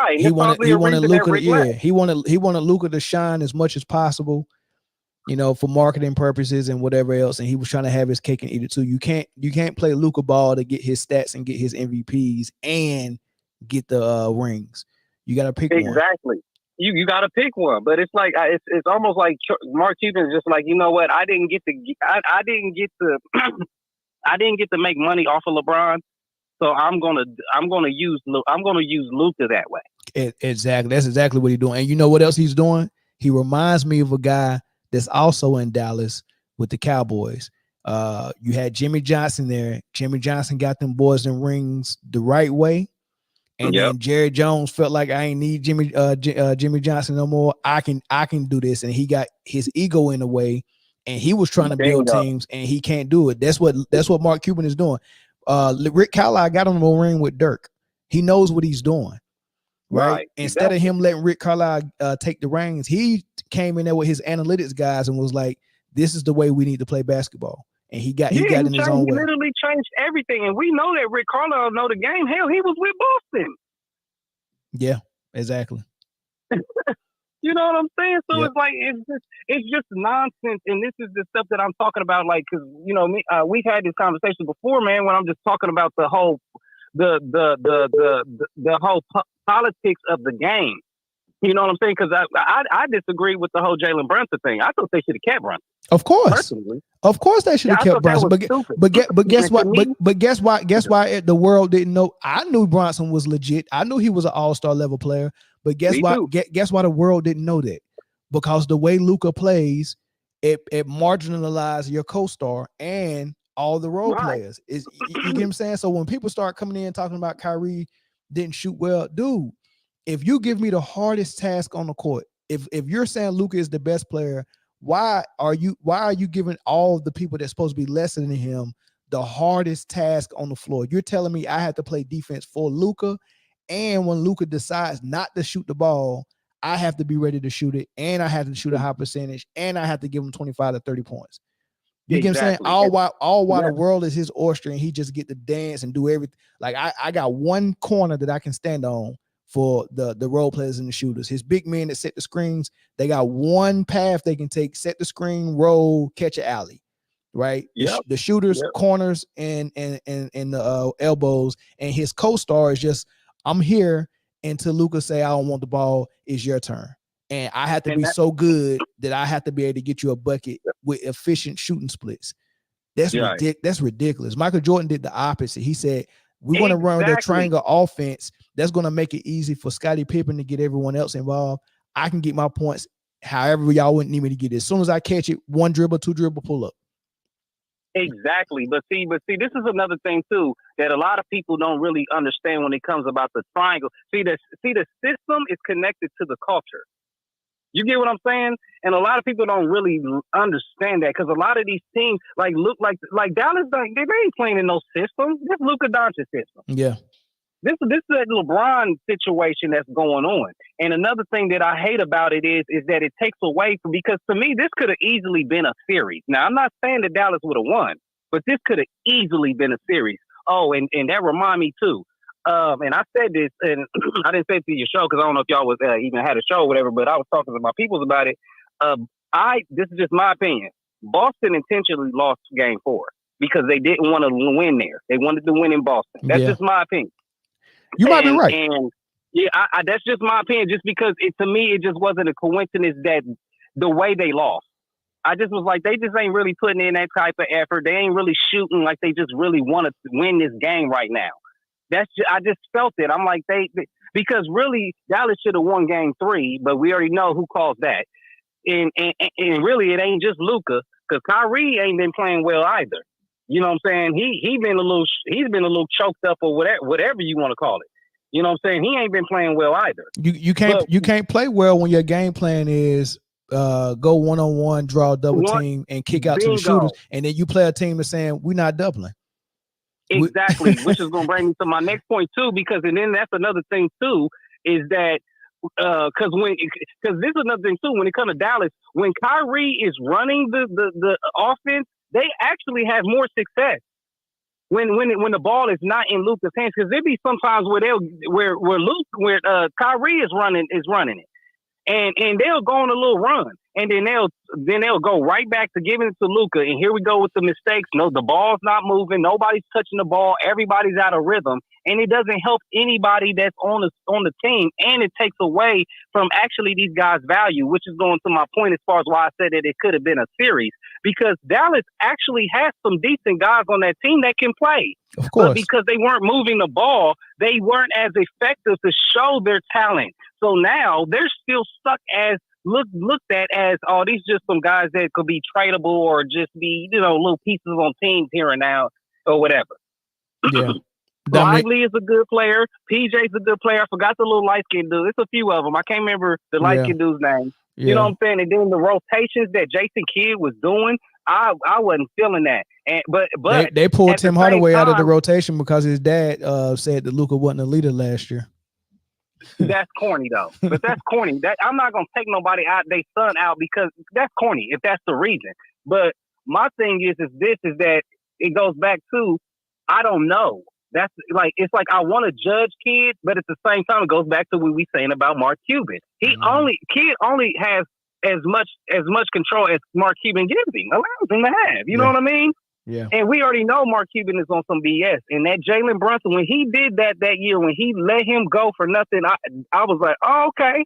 He showed. I was like, whether you know it or not, but you showed something about yourself what you did by doing that. And that's when I started to realize, as far as all the stuff that was going on in Dallas, really, as far as that they were catering to Luka Dončić. Yep. And I like Luka, but you can't do that. You cannot do that, man. This league needs more veterans. We need the Mahorns back. You know what I'm saying? We need people like that, and we need the Anthony Masons. We need these type of dudes back in those locker rooms to be like, hey, look, like, hey, settle, like, hey, come here, let me holler at you. There's not no OGs, bro. Kyrie is their OG. Pretty much. Stop. Kyrie is like stop, bro. I mean, they got Marquise Morris out there too on the bench. Yeah, but he don't look like he's saying anything or doing nothing. He's just there. Yeah, that's true. You know what I mean? So that's just what I'm saying. Like Udonis, we know Udonis Haslam wasn't just sitting on the bench. Yeah, facts. That's all I gotta say, man. Y'all enjoy y'all night. I'm gonna keep listening. All right, bro. Appreciate it. Dominique, what's your thoughts on that? That was a lot, right? He said a lot. So what do you want me to chat about first, Mel? Let's go with the Mark Cuban and Jason Kidd dynamic.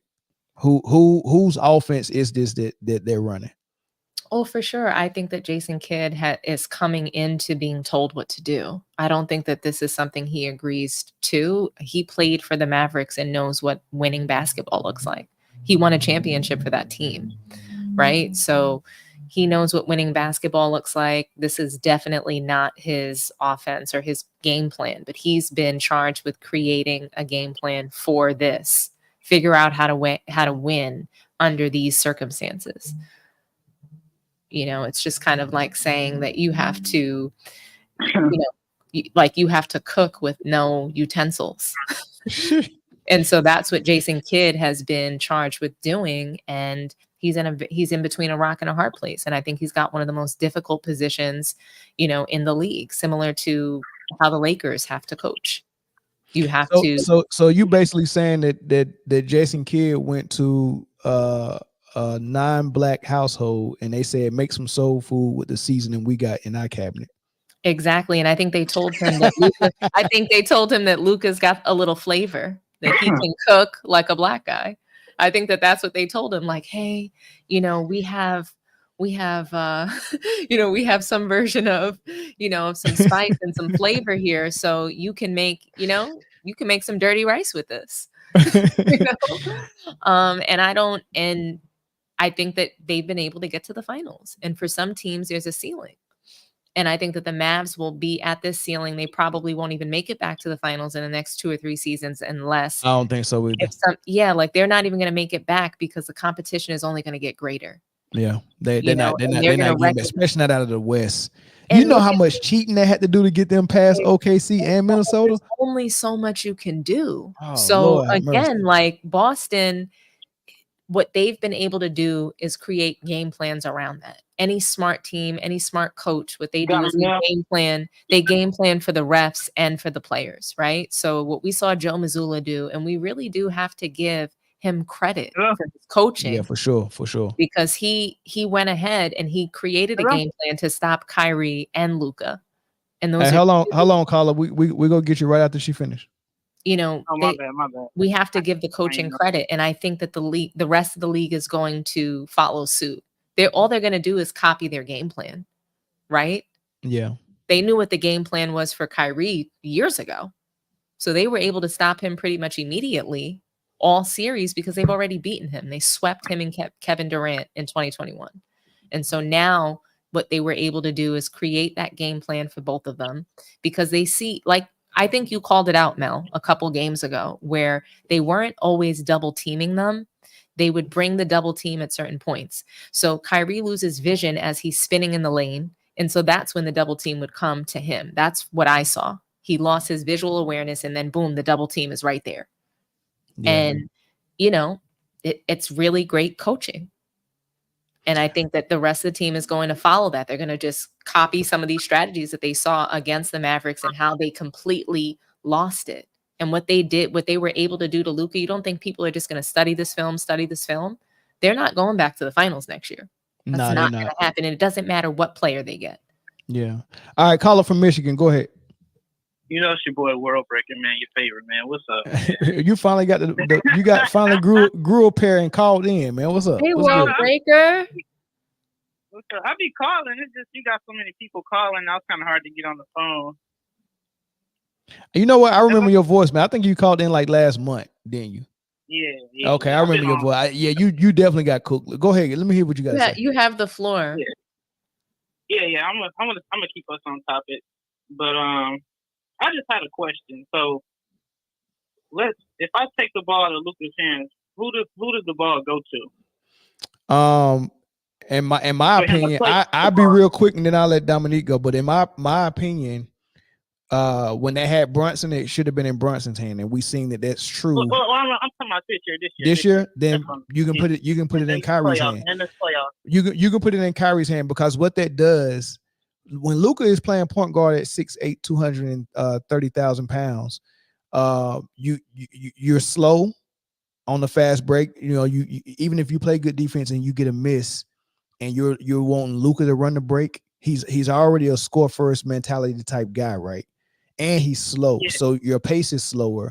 And these young dudes they got around him want to get up on the floor. They got Lively who can run like a deer. Kyrie's fast, Hardy's fast, Green's fast, Hardaway's fast, PJ Washington's fast. The only one who can't run that pace is your point guard, which is a no-no. Okay. Right? So that's already a problem. The second problem is your point guard that's running point on offense can't guard point guards on defense. So now I got a point guard who I got to find a small forward or a power forward for him to guard. So now I got to have a two guard that's small on the floor so he can guard the point guards for Luka. But guess what happens to that small two guard on the other end of the floor? He's got to guard somebody like Brown or Tatum. Okay. Right? Or somebody so hold on. I'm going. So it's already problematic. Okay. Everything changes for this offense and this defense if you just say, my point guard is Kyrie. Let me put a real two guard on the floor, because right now Kyrie's the two guard, right? So they got Luka at point, Kyrie at two, and Derek Jones Jr. at three, PJ Washington at four. So they got 2-3 guards on the floor, right, with no power forward, and then Lively at the 5 or Gafford at the 5. So now you got these undersized guys, because all those undersized guys need to guard the perimeter for Luka, because Luka can't guard them, right? So if I say point guard is Kyrie, I can put a real two guard on the floor in Tim Hardaway Jr. or anybody else, any two guard, right? So Tim Hardaway Jr. at 2, and I can put Luka at 3. Derek Jones Jr. goes to the bench, right? Because the only reason why he's out there is because we need somebody that can fly up the court. We need somebody that can guard the perimeter guys for Luka, and then be a lob threat. We want multiple lob threats on the floor. He's a real bench player. He hasn't started anywhere he's been, but in this trash offense, they need him there, but to cover up for Luka, right? So Luka plays his natural position at 3, which puts a natural 4 at 4. You could have PJ Washington there if you want to be small, and then you got Lively. It changes everything offensively and defensively. But go ahead. So you got to remember Kyrie's path in his career too, because Kyrie was actually put in that same situation in Boston after he left Cleveland, and it didn't work for him. It did work. And Kyrie's an old. How long? It did work. What? It did work. In Boston, yeah. They didn't win the championship. He didn't make it this far though. Yeah, but hold on, but it worked. Well, hold on, it worked though. Luka made it further. Well, hold on. That's fine, but that don't mean it didn't work. It worked in Boston. Yeah, but I'm still not done. Well, hold on, but you started off wrong. It worked in Boston. You're not letting me get to my point. I just listened to you like 2 minutes though. Yeah, you did, and you know I did create the show, and you did call in my call-in number. If I call in on your show, then I have to yield to you. But the only reason why I stopped it is because I don't want you to create a narrative or go further down the line off a false premise. right? You said Kyrie tried to run point in Boston, it didn't work, but it absolutely did work. He was in the MVP discussion. He was in the MVP because he got hurt. Him and Gordon Hayward got hurt. He was in the MVP discussion his first year there before he got hurt and had his surgery, and they had the best record in the league. So why did he leave? He left because he find a better situation to play with James Harden. He left because in Boston why didn't they win in New Jersey? With the emergence of Tatum, Brown, Rozier, and Marcus Smart, it became problematic when Gordon Hayward came back and he wasn't even 100% healthy, but they threw him in front of Brown and Tatum, and that messed up the locker room. Everybody started bitching about that number 2 spot behind Kyrie Irving. I think I did 2 or 3 shows on this. 2 or 3 shows on this. Gordon Hayward and Jason Tatum both have been on podcasts and explained this ad nauseum. I mean, they've explained this all the way down to the details. It wasn't Kyrie's fault. It was our fault because we was all wanting to be his number 2. Imagine Gordon Hayward getting paid like the number 2 and being brought over there like the number 2, being a vet and an all-star. But his injury can't let him be a number 2 anymore. But his college coach, Brad Stevens, still put him in there over Brown, who just got them to the daggone conference finals against the Cavs. So now Brown goes back to the bench. Tatum is losing his shots to Hayward. Hayward can't defend. His leg isn't ready. Rozier goes to the bench for Kyrie. Marcus Smart losing his shot because of Kyrie. Like, all that was chaotic. So it was a locker room issue going on that had nothing to do with Kyrie Irving. But go ahead, Cook. I'm go. Yeah, go ahead. Okay. Well, the bottom line is Kyrie didn't make it that far. Whatever excuses you're gonna make, they didn't make it that far when Kyrie Irving was the leading point guard. But what I was getting to is you're taking the ball out of Luka's hands, and you want Kyrie to essentially be dominant. No, I want with Kyrie with the ball in his hands, you can run a real offense. So. Imagine Greg Popovich offense with Luka and Kyrie, right? Imagine what Greg Popovich was able to do for Tony Parker and Ginobili, and how that ball was moving, and how Tony Parker was able to be a scorer when he needed to be, but also a distributor when he needed to be. Imagine how that ball was moving. Imagine how the mid range was utilized, the post was utilized.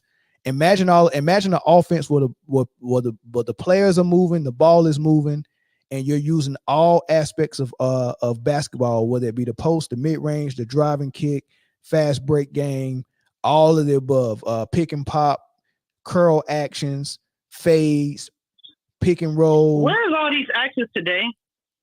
They don't run. The Spurs are losing. They've been losing. They don't. Like 3 years. But you got to have the players too. I'm just saying you're talking about hypotheticals. Like, I'm not talking about hypotheticals. I've seen it when Kyrie first came to Dallas.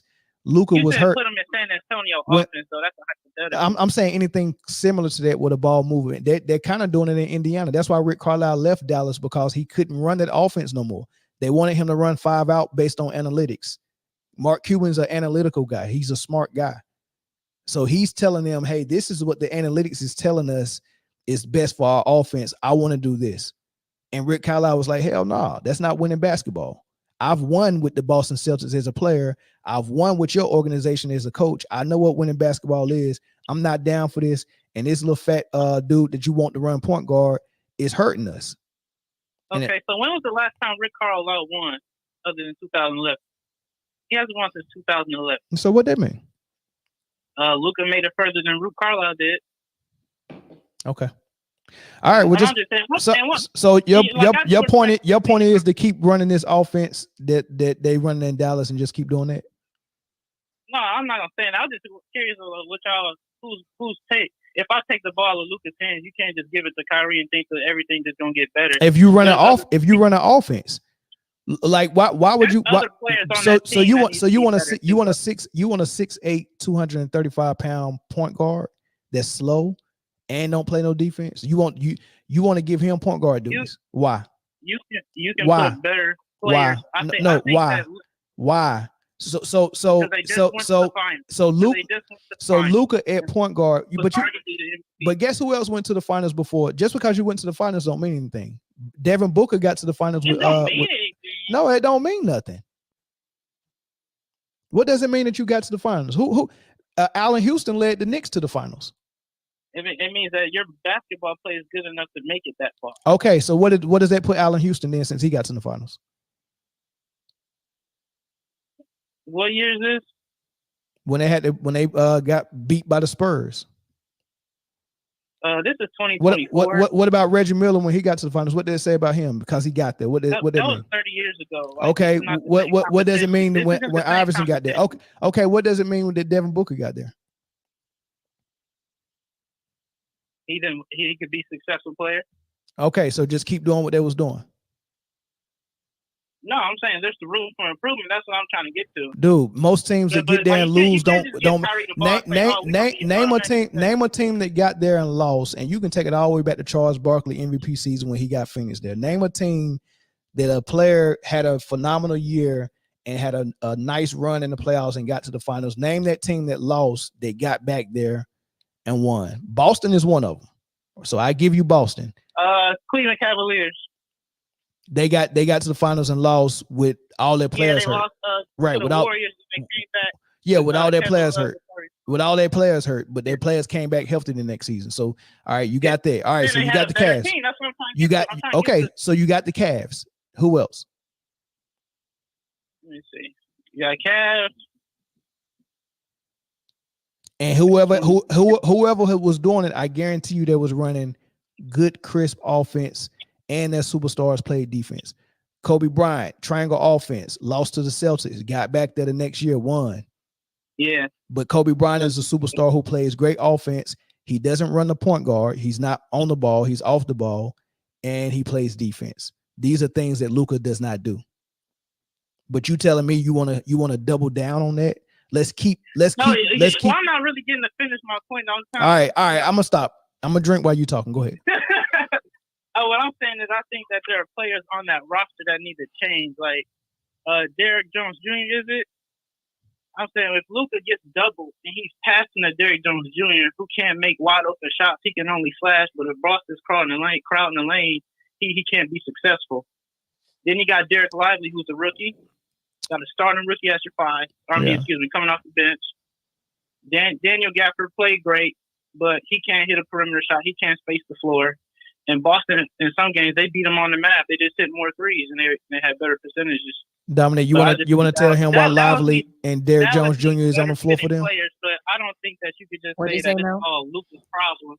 Hey, Dominique's going to explain to you why those players that you claim can't hit perimeter shots. She's going to explain to you why they're on the floor. Why they miss wide open shots? No, why they're on the floor. Because those are players that Luka needs on the floor. But go ahead, Dominique. I'll let you tell him. Those players, he needs them on the floor to protect him on offense and defense. But Warbreaker, I do want to agree with you that I don't think that Kyrie is the best option for point guard, but he is a better option for point guard than Luka. So I agree with you that we have not seen Kyrie Irving perform as a point guard in a successful taking any team to a title. I haven't seen that yet. Any time that he's played point guard, what I've seen is a failure in tough moments, like with Brooklyn, right? Him and Kevin Durant got swept. He was the point guard. Period. But he's still a better point guard than Luka. He's a better point guard than Luka. He's a better leader than Luka, and he's not a good leader. I think that Kyrie is a number 2. So what the Mavs is working with right now is they're working with a number 2 leading the team and playing the best basketball on that team. That's the problem. Luka's playing the worst basketball on his team. To be the best and to be the number 1 option, you've got to play smart basketball, and that's not what he's doing. The IQ is not there. Holding the ball for 22 out of 24 seconds is not going to help. It's not going to help the team. So, Worldbreaker, I sat here quiet. I muted myself. I didn't say anything. You have to listen to me now, right? You're right. So, I apologize. I agree with you that Kyrie is not a successful point guard. He's somewhere in the realm of Steph Curry. I think that Steph Curry is a better point guard than Kyrie, but both play better off the ball. They're really true number twos. They're really shooting guards. These are guys that are scorers. They're not point guards. They're not natural distributors.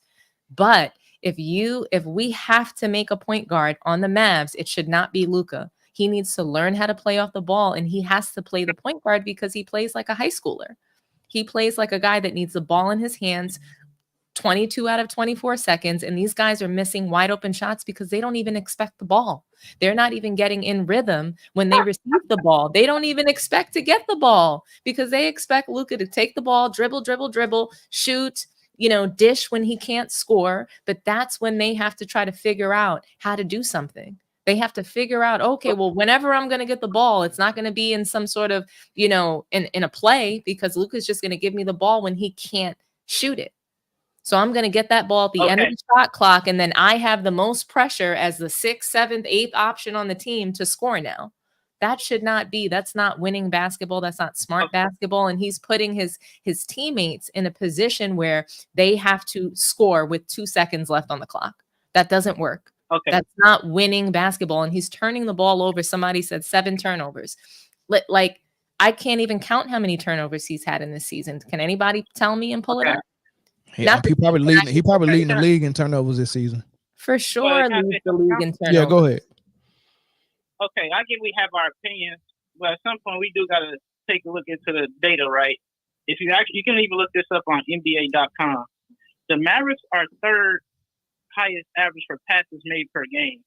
What you guys are saying about him hogging the ball is actually not true. Their offense isn't a top-rated It is offense. true. It is true. They're below the bottom for assists, brother. If you take a look at every single no, they're below. What? Passes first of all, made per game doesn't count. We're talking about. You have to take a look at assists, rebounds. Yes. That's what we're talking about. That's what we do when it comes to Luka and it comes to players like him. We make up stats to try to feed into a narrative that this particular player is great. Where is their team? Hold on. Let me say where do they rank in assists? Let me say this, Dominique, since you wanted me to look it up. Luka leads the way for most turnovers this season with 282 turnovers. I'm looking at 1, 2, 3, 4, 5, 6, 7, 8, 9, 10. In the top 10 for turnovers, there's only 2 point guards, and that's Luka and Trae Young. Trae Young's number 10. Everybody else, everybody else like Sabonis, Wembanyama, Antetokounmpo, Ventura, LeBron, Durant, Edwards. Look, so if you're going to say that his turnovers is because he got the ball so much, you also have to say his assists is because he had the ball so much. Do you agree? But in order to create no. Yes or no? Yes. No. Yes or no? Yes. Hold on. Yes or no? Yes or no? Yes or no? If we're going to credit his turnovers to his usage rate, can we also credit his assists to his usage rate? Yes or no? Yeah. All right. Thank you. All right. So now let's look at. Yeah, but it's a good thing though. You trying to make it seem like it's a bad thing? It's a bad thing. It's not a good thing. It's a good thing for his stats, but it's not a good thing. It's a very bad thing when you're talking about winning basketball. And that's what I'm saying. And if we take a look at where the Mavs were ranked, they weren't a top 2 or top 3 team in assist.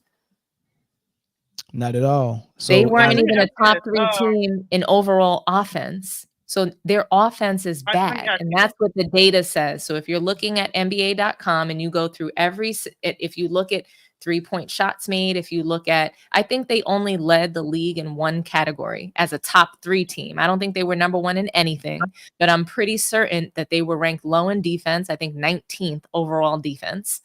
Okay. That's pathetic. They were not going to win the finals this year with that kind of defense. When you was 19 in assists too, Dominique. And 19th in assists. So how many teams make the playoffs? Is it 8? Is 8 on each side, right? So 16. You guys have on him. Right. Hold on, World Breaker. Hold on, World Breaker. So it's 8 teams on each side, East and West, that make playoffs. Has 16 teams.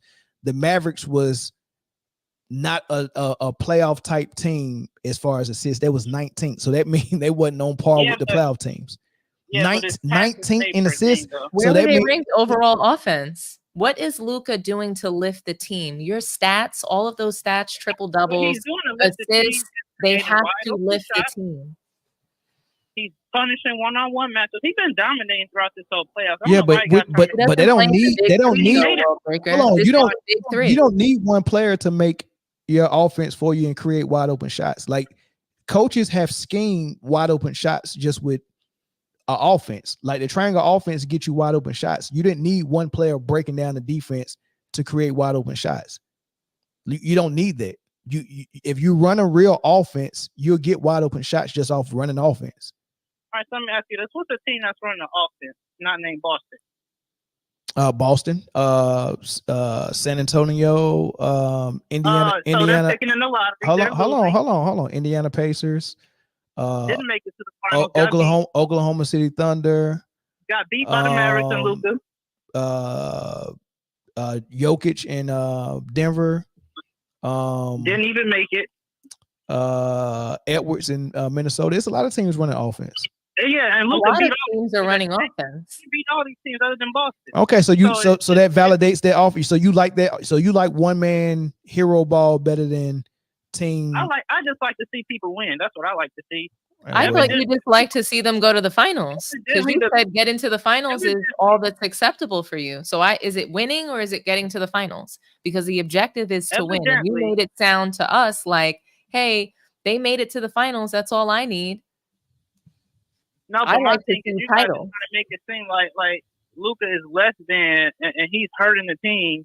But they wouldn't be in this position without him. And the teams that are playing the brand of basketball and running the offense that you say they are, none of these teams were more successful than the Mavericks this year.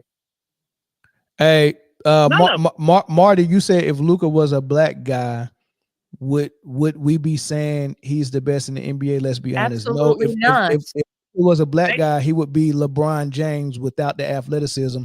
Or James Harden. Or he would be James Harden. And I've been saying exactly what I'm saying about Luka, about Westbrook. Hold on, World Breaker. Let me definitely say this. Not Michael Jordan. Westbrook, James Harden, and LeBron James. I've been saying this for the last 8 years before Luka even got in the league. And only one out of those three that you name win, Mel. With a super team. So look, exactly, Marty, this has nothing to do with someone's race or where they're from or if they're American or from overseas. This is not Luka hate. This is not a race thing. This is me, the way I see basketball, and I don't like hero ball. I don't like one-on-one, 5-man out, high screen and roll basketball. I like team oriented basketball. I like what Golden State does. I like what Denver Nuggets do.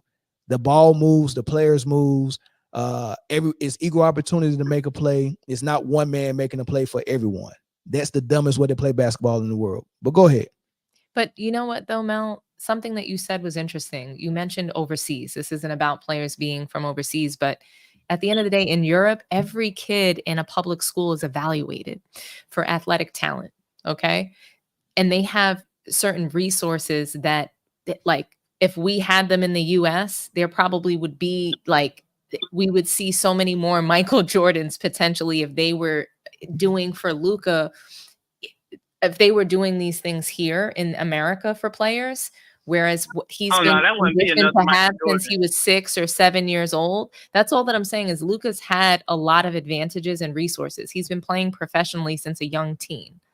So for him to be, I'm saying that he's been protected that long. He's been allowed to play this way for so long since he was a teenager. So because of that, it's very hard to break those habits. He actually don't play like that when he play FIBA ball. He plays worse, in my opinion, when he plays FIBA. You think? Mm-hmm. They run offense out there though, and he doesn't play well. He played poorly. That's his numbers look. I don't think he played poorly. His numbers just look different. Like if you look at his numbers, it wasn't like it wasn't triple double numbers. It was because he was playing team ball. But yeah, you're right. His team didn't get far in FIBA. They did not. Man, y'all, if y'all don't start glazing this girl, too, because you guys got to remember, Jalen Brunson was there too. And Jalen Brunson, we've seen what he's been able to do with the Knicks. The higher is his Luka's usage rate, the more the Mavericks have been winning these past 2 years. Yeah, okay. It's the truth. Okay. And then I want to throw this in. I want to get us too far off topic, but you guys talk about usage rate. Michael Jordan was second all time in usage rate, but he wasn't second all time in turnovers. Do you think Michael Jordan played the same offense that Luka played in? Do you think Michael Jordan? Hold on. Do you think Michael Jordan had the ball in his hand? Do you think Michael Jordan had the ball in his hand for much of the shot clock the way Luka does? It was a lot of passes. So when you look at, remember how many dribbles Michael Jordan would take before letting go of a shot? Not many. 3. Right? And it was 3. So 3 dribbles before he would take a shot. By the time Michael Jordan even got the ball, by the time Michael Jordan even got the ball, hold on. By the time Michael even got the ball, they had ran through at least 2 or 3 actions because they bring the ball up. A lot of times they start that triangle off. I like when when it comes to the elbow or the free throw line and get it right there, and then the wing guy come off either a handoff or a fake handoff, and then the ball of reverse sides and all that stuff. And then when it get to like 10 seconds, all right, we didn't find a shot with those first 2 actions. Guess what we gonna do? Now Micah get it in the post, 2 dribble, fade away. Yeah, you're talking about the 90s Mike. Okay, so the 80s Mike when he was playing LeBron ball, Harden ball, Westbrook ball, Luka ball, he was just putting up numbers that was getting put out first round, second round. Yeah, he didn't make it as far as Luka. Hell no, he didn't. He didn't. Yeah, because he didn't get another daggone player that could score better than him on the floor. He was responsible for 75% of the points.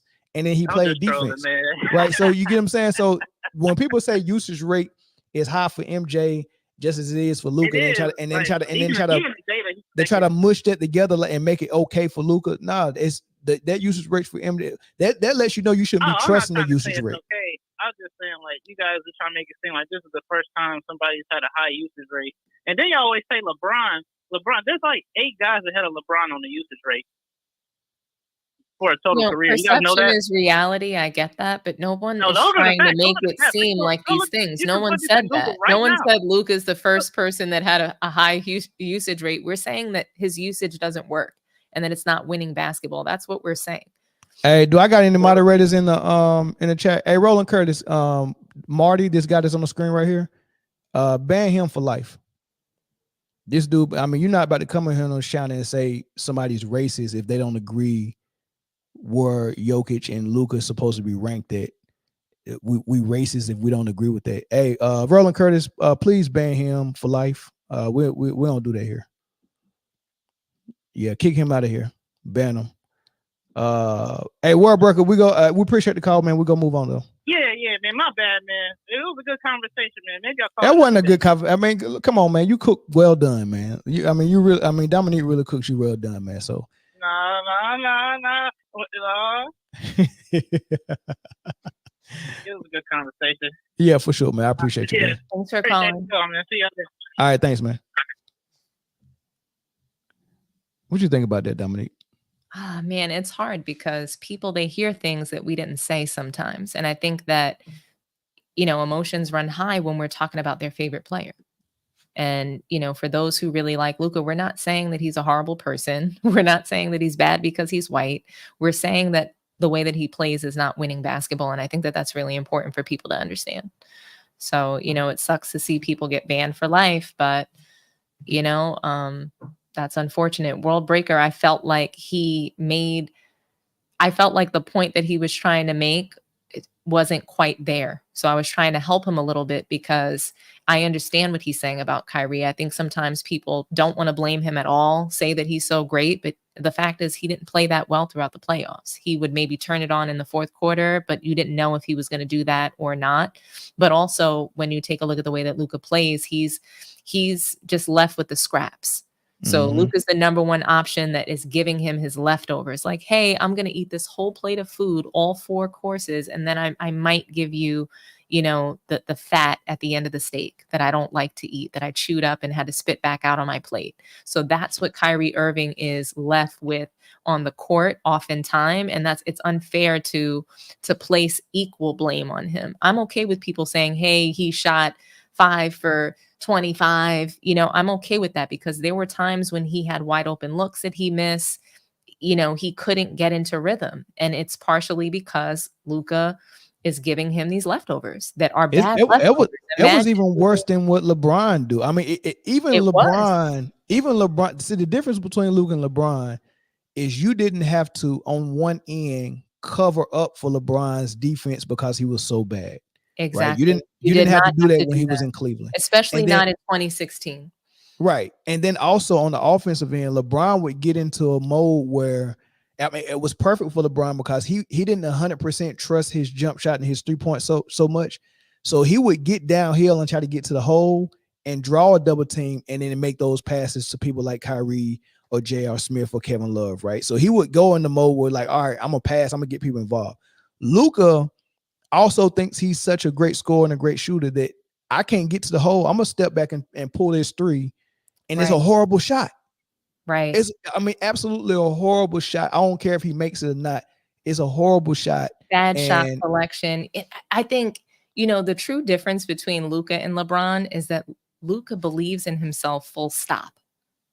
You know what I'm saying? LeBron doesn't. And I think he even tells his teammates like that. Hey, I can't shoot. I'm going to give you the ball. You know what I'm saying? Yeah. You don't know when you're going to get the ball when you're playing with Luka. With LeBron, you're going to get the ball at certain times. And I think that allowed Kyrie to really model his game based off of that. And I think him and LeBron had more of a game plan of what they were going to do together. You saw them talking a little bit more too on the court, right? That's what I saw them talking a lot more on the court. What I see is Luka and Kyrie taking turns. And the thing I see on defense for Kyrie is he was trying so hard to show Luka, look, even I'm going to break down and play the best defense I've ever played. Take my lead, follow me, lead. I'm gonna lead by example. You got to play defense as well. So he was like, I'm gonna concentrate on defense and get my players and my teammates involved. Motivated. I shoot in the second half. You get what I'm saying? He was trying to show Luka. He was trying to show the team. Hey, this is what I'm willing to do, and I need you guys. That's what leaders do. They inspire their teammates by saying, hey, I'm willing to do it. I need you to do it with me. This is what we're all going to do. We're going to lock in, right? You're going to, and Luka, he was just so unwilling to do those things. Even LeBron, he will lock down and play defense at times. And back in 2016, when they won that title, he was willing to do whatever it took to win. He saw that they had this opportunity to win, and they figured out a way to win. Luka he wants to be the hero all the time, and it's not working. All right, man. I think we I think we covered everything, man. What we miss? Anything we miss? We covered the finals. We covered who should be finals MVP. We covered what the Mavs and the Celtics could potentially do in the offseason. We compared Luka to other guys. I don't really see what we left on the table. Yeah, we definitely didn't leave dessert and all these other sides like Luka leaves. We definitely cook. You definitely got cooked today too. I don't know. I think the comments say different, but it's okay. Yeah, the comments say different, but that's because I don't have long hair and all that stuff, man. I have to yield to you. So you're right, Mel. If you say you cooked me, you cooked me. I'm good with that. Whatever you need to believe. I'm just messing with. Whatever you need to believe to keep inviting me on Man Down, I'm cool with that. I'm just messing with you, man. I'm just messing with you. I'm just trying to poke fun and push your buttons. That's all. Today was a lot of fun. I think the callers were fun. I think that the comments were really good. I like World Breaker, man. He's a good sport. World Breaker, a good sport, right? Oh my gosh, he's such a good sport. I miss Funky Town, DC Slim. Where are all these guys that were calling in and having a real good time? I don't know. I think they'll be here Friday for sure. Friday gonna be a whole lot of fun, man, for sure, man. I hope so. Whole lot of fun. Hey man, if y'all new here, man, subscribe, man. I don't know who that dude that came in trying to accuse people of being racist, but I keep my. Hey, Roland Curtis, man, I asked you to ban that dude. You don't know how to do it. I had to ban him myself just now. So that means Roland Curtis, what's up? Call in real quick, Roland Curtis. I got a bone to pick. Can I just also give a shout out to Shay J? I love her comments. They are so funny and timely. Yeah. Oh my gosh, you really keep the chat alive for me. Yeah, for sure, man. She ain't call in today though. I hope we hear from her soon. She's awesome. I think she go call. Hold on, Mikey Brass was in here too, and y'all didn't kick that dude out. Shout out to Tony. So y'all go let so last week y'all let somebody call me the N-word. Ooh, and that happened last week. Was it last week or the week before last? I feel like that was a month ago, and you keep holding that against people in here. We go Roland Curtis right here. Roland Curtis, man, please tell me you know how to time people out and ban them. What's up, no, I know how to time them out, but when I look at the list, it doesn't say anything about banning them. So I put them on timeout for 24 hours. How do you ban them? Oh, I think I got to upgrade you then. I think I got to give you Okay. I think I gave you the standard then. My bad. I'm gonna upgrade you then. Why you didn't say you should have called in and told me? Well, I just banned him, so he up out of here. I mean, that's ridiculous, man. If you don't think Luka and Jokic is top 3, you're racist. What the hell? How you gonna come out and say something like that? You go hijack and force somebody to say that, and that's what they're doing with Caitlin Clark too. If you don't think Caitlin Clark is XYZ, you're racist. What the hell are we doing, man? Yeah, a lot said it best. What are we, a third world country? A lot of people are politicizing both the NBA and the WNBA and making it about race and stuff like that. Yeah. So you have to be on the lookout for people who come to the chat to try to push that kind of agenda. So I'll be on the lookout next time. Jeffrey Young said, "How can I help, man? I'm 57 and been watching basketball since I was 8. I watch ABA games, late night NBA games. I watch legend players come in as rookies and retire. I love. Are you volunteering to be a moderator? Because at 57, if Roland Curtis can't figure out how to ban people at 57, I know you go struggle." Because hey, but you know what? But you might be ahead of the game because I got people your age that call me off air, and I tell them, hey, I'm not live, man. Can you, whatever comment you want, you want to say, can you leave it in the comment section? And they don't know how to get to the comment section on YouTube. So I'm reading your comments, so at least you know how to get to the comment section. So you might be on point. But you said you said ban for life. I was okay. I'm going to see something that's going to let me know that if I press it, it's going to take this guy out of here forever. When I looked at the list of stuff, it said it gave me the option to hide them, to report them, to put them on timeout, and to remove. So I thought remove meant to. I thought that was what you wanted me to do, but I guess that didn't do much. Yeah, whatever the worst thing you could have done. But you did it. You said you banned them for 24 hours. That's good. You know what I mean? We got to get weirdos up out of here, man. But I banned him for life. He ain't coming back. And I hate to do that, man, because I like different opinions and different perspectives and stuff like that. But you got to be able to add to the conversation with, without too much emotion. First of all, like with World Breaker, we talked and I cut him off a couple of times but he was, like I said, he was a good sport and he was able to roll with the punches, right? It's all about providing good content for the people that's watching, right? So he was a good sport about it. He didn't get in his feelings. He didn't feel, he didn't hang up and say, I quit and I'm unsubscribed. He didn't do none of that. He just had fun with it and we had a conversation, right? That's number one. Number two is how you gonna come in here and make this a race thing and call people racist and stuff like that. You can't do that, man. You got to be able to add to the conversation without doing all that stuff, man. So if you can't do all that stuff, just don't be part of the community, man. Go to another channel. Yeah, there are people like that who don't want to accept that Luka and people like Luka is not all that he was cracked up to be. A lot of Luka was exposed in the finals, and people don't want to accept that. So now they want to try to use an agenda to make you say that Luka is the best thing since Jordan or something. So I understand. That's really just kind of taken away from the conversation and putting, kind of polluting it too with other things. And that person, doesn't want to really talk basketball. They just want to, push something agenda. So you gotta look out for those. Yeah. What was your thought? What was your thought on the series in the game tonight? I mean, I was surprised that Luka and Kyrie couldn't figure out at least how to push it to 6 games. And I was surprised that, and then after they went down 3-0, I was surprised that the Mavs were. I mean, I guess the Celtics probably took that night off, but I was surprised that the Mavs were able to get that one game. People are saying that does this make the Celtics now like one of the best teams of all time? I don't think so. And as far as them being they have the ability to become a dynasty, I don't think so either. I don't think I'd be surprised if they could even repeat, or at least I mean, because they ran through the Eastern Conference and then the finals pretty easily. Oh, this is what I wanted to ask you two. So, what is your belief as far as which conference is the best? Because it seems like for the last 5 or 6 years, everybody's had like a default of saying that the Western Conference is the best. And I saw that the last 6 champions were it's actually split. Three came from the East and 3 came from the West.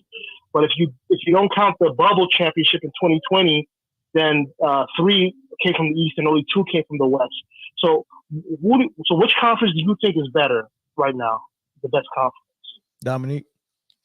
I think for sure the Western Conference has the better talent. I just think the Eastern Conference comes with a little bit more grit a lot of times and heart. We see that in multiple teams in the Eastern Conference. But the Western Conference just has the better players, hands down. Better players, okay. I mean, you guys, the West got more of a variety of teams and players.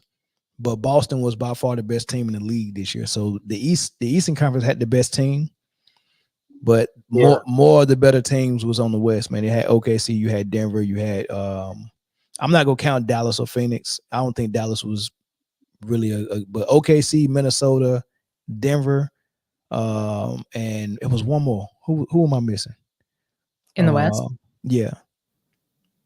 Just those 3 then. You had OKC, Denver, Minnesota. Yeah. So those 3, and then Boston. That was the cream of the crop. That's the top 4 teams, but 3 of them Boston was by far and away the best in the league, and they could have been the best in the league multiple years. They just hadn't gotten to this point. So they've been like churning as the best for a while, and just haven't been able to connect. Yeah. And then if the Clippers was healthy, they would have been something to worry about as well. But next year you got Ja Morant coming back. I don't know what they're gonna do with Marcus Smart, and if he gonna be healthy, but Memphis might be in the mix as well. Competitive conference next season. Yeah, for sure. Dallas, this was their year to shine, and they shined. They got carried to the finals, and then they got clapped. So it is what it is. You guys think there's any pressure on Pelinka and the Lakers to try and at least get the Lakers an 18th championship now that the Celtics have taken the lead? They might put that pressure on themselves, but they gotta be realistic and know that they don't have a team that's ready to compete for no championship like at all. So. And I think I'm sorry. Go ahead. No, they're just trying to make money. Go ahead, Dominique. I just think that there's pressure on Rob Pelinka every season to do something with the Lakers. We're going to see a LeBron tweet any day now with the hourglass. We're going to see, maybe even Anthony Davis might get the courage to say something and try to put pressure on the organization. So I think that there's every single year there's pressure on different people in the Lakers. So there's pressure on Rob Pelinka because the ownership is always like for some reason they always have plausible deniability. Like Jeannie Buss is never responsible for any of the decision making. It's Rob Pelinka and then there's the coach. Those are the 2 people that are always in the hot seat every single year. Him, what kind of roster moves are they going to make? And I think that he's always safe just because of the relationship that he has with Kobe, from the past. He's gotten really good with the ownership. So I think he's fine, but yet he does have pressure because the media is going to be talking about his moves. And as we saw this past season, Stephen A., who's a hired gun right, by the NBA and the different ownerships. He's been even criticizing Rob Pelinka. So they're trying to shift the blame away from the coaching to putting it. Wait, are you saying LeBron plus Bronny isn't a guaranteed chip? Oh my gosh, it's going to be the laughing stock. So they're about to make LeBron and Bronny are going to make don't forget JJ mockery. LeBron, Bronny, and JJ Redick are going to make a complete mockery of the NBA. So that's what's going to happen. It's going to be a circus show, a clown show. And it's just going to be who has the best clown suit on in each game. Is it going to be JJ? Is it going to be Bronny? You know, they're going to completely make a fool of themselves next season. I don't want this to happen, man. But if they start giving, if they not winning and they start giving Bronny the type of minutes, the type of heat they gave Westbrook when he was there and they wasn't winning, man, you talking about karma. Well, you know what's going to happen. Post-game conference is going to come around. He's just a kid. He doesn't deserve all of this. He reminds me so much of Caitlin Clark. You know, blah, blah, blah. Circus, it's going to be a total circus. He's not going to be responsible for his play on the court, even though he's going to be a professional NBA player. LeBron's not going to be responsible for it, even though he put his son out there to be embarrassed, right? JJ Redick's not going to be responsible for it because he's a first-year coach and they're grooming him to be Pat Riley, so he's not expected to do anything next year, right? Next year for the Lakers is a joke. And they're going to make the NBA into a joke once Bronny joins the team, if that's actually going to happen. What's the difference between JJ Redick and Luke Walton? I mean, I think that Luke Walton was a better talent.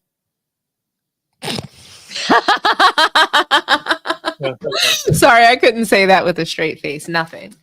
Right? So literally zero. And they're going to probably the difference. So here's the difference is that JJ Redick has a charisma about himself that Luke Walton just flat out didn't have. So JJ has charisma and he has, I think, the media and other analysts behind him potentially. He's just more famous than Luke Walton ever was. He came out with this podcast. Now he's being touted for, you know, his basketball acumen. You know, but you know what? Luke Walton made a name for himself because remember when Steve Kerr had to have that hip surgery or whatever surgery he had. Yeah. Luke Walton coached that team to like a 20-3 record or something like that. Something crazy. It was it seemed like it was a good thing when he was doing it, but I mean, being the coach for the Lakers and coaching LeBron and that circus show that they're going to have next season is two totally different things. You put Luke Walton on any other team and he's probably a better coach. He's probably a well-renowned coach for all we know. Yeah. But anytime you're charged with coaching LeBron and players like him that play in positionless basketball, you can't be a good coach. You can't do your job, just like their teammates can't do their job. The point guard has no job, basically. LeBron is swallowing. He's galvanizing the run. He's literally swallowing the other positions because nobody else, you know, and no Diddy, but nobody else is allowed to do their job. If this season, if the next season turns out to be, like you said, like a joke, then, you know, we talk about the pressure on the Lakers to win. What about the pressure on LeBron to retire after next year? If the season's going to be that bad, you know, I'm like you guys, I'm a Michael Jordan guy, but I didn't want LeBron's career to end where it's like somewhat of a joke, kind of like, you know, the way Shaq's career ended, where you just kind of just wondering why is he out there anymore. And then it looks like LeBron doesn't realize how close he is to really making his career look really look kind of funny. Yeah, I agree, man. I almost think that he prefers to be talked about more than anything else. Seriously, I almost believe that LeBron would prefer to continue to be talked about in the media every single day than to just retire. So if next year goes poorly or, you know, even if it doesn't, he should retire next year because, okay, you're leaving on a good note. We don't want, personally, I don't want to see a player play until the wheels fall off. That's not what I want to see. But I think that he's going to keep going until, I don't know. I really don't know what it's going to take. I think he's either going to keep going until someone literally blackmails him, because I do believe that the media and even other players, they're going to start to form against him and bring up potential Balco claims against him. The media are already doing it, man. The way Stephen A. Smith and Wilbon, Michael Wilbon. Windhorst. You know, Windhorst used to be a LeBron guy because his mom taught LeBron in high school. Yes, not no more. He cooking LeBron lately. They're cooking him and turning on him because they're not feeding him. So he was following LeBron since Cleveland. He would interview him. He had direct access to LeBron, and now he doesn't. And he's come out publicly and said that, like, "Hey, I used to have access to LeBron. I really don't anymore." Yeah, so they are switching. You know, they're switching up on him because he's not giving them access. Everything goes through Rich Paul. Rich Paul's being very selective about his interviews, and he's being very selective about the things that he drops. Every time Rich Paul does an interview, it's all about, is LeBron the GOAT? You know, it's between him and Michael Jordan. We all know that it's really not. Okay, but as long as they continue to push that narrative and keep that narrative out there, it's going to continue. And so LeBron's mission, I think, for next season is to figure out, it's a wait and see. He's going to see what the media is doing. Can he sway them? Can he, you know, be favorable with them? And I think he's hopefully going to make the decision to retire. That's my hope. But he could continue the circus and the media circus if he doesn't get certain things that he wants. Like if he sees no path to owning a team, I think he's going to continue to stay. Nah, that's why. Go ahead. I thought about that LeBron is actually, he's addicted to the NBA limelight. Even when I think I talked about this with Mel a little bit when he made that comment about Kyrie Irving being the most gifted player. Like I always felt like he had an ulterior motive. He either wanted to take some of the spotlight off of Kyrie and put it on himself, or it was to also get at Michael Jordan. I couldn't agree more. I don't think he was even worried about Michael Jordan. I think he was just worried about being in the limelight and being able to comment on Kyrie. I don't even believe what he said, that he always called him a little wizard. I believe that as much as I believe that, you know, he just knew that the Migos were going to blow up. You know, or whatever he said. I think he pretended that he wrote somebody's like hook on a song or something. Like he's always trying to like, you know, give himself credit for being some amazing artist or, you know, some kind of, you know, genius mind as it pertains to whatever is popular, whatever's trending. LeBron needs to be a part of it. So I agree with you. I don't think he was going after Michael Jordan in that moment. He was just trying to be a part of the wave. He was also trying to take responsibility and credit for Kyrie's success, even post Cavaliers and the time that they played together, and tried to make it seem like he was a partner to him. Oh, I'm so disappointed that Kyrie, you know, that I'm not his running mate anymore. Mind you, when he left the Cavs, he was a kid. I always tried to help the kid and do this for the kid, you know, so now he's changing it and he just wants to be a part of whatever's going on. Yeah. Were you about to say something, Mel? Nah, I'm gonna go ahead and end it because I don't want to get to 2:30, man. But I appreciate you calling, Roland Curtis. We're gonna go ahead and end it right here, big dog. All right. I'll talk to you guys later. All right, thanks. All right, man. We'll go ahead and end it, man. We appreciate everybody coming in and the super chats, man. We got a couple of super chats today. All the comments, all the phone calls. If you're not subscribed, make sure you go ahead and sub now. Even if you are sub, just, you know, double check, make sure your notification bell is clicked so you get all our lives as soon as we drop them. And we'll catch y'all. I don't think I'm gonna do my show tomorrow or Wednesday, so I might not do my. Well, I don't know. Just look out for my show. I don't know when I'm gonna do it, so I might not be on my normal time, but just look out for my show. It's gonna be before Friday for sure. I just got to figure out a time because I got a lot of things on my schedule tomorrow and Wednesday. So that'll be the next thing, my show at some point. And then, of course, Friday we'll be here with the full panel. So we'll catch y'all on that as well, man. But thank y'all for tuning in, man. We'll catch y'all maybe Tuesday, maybe Wednesday, and then, of course, on Friday. Peace. All righty.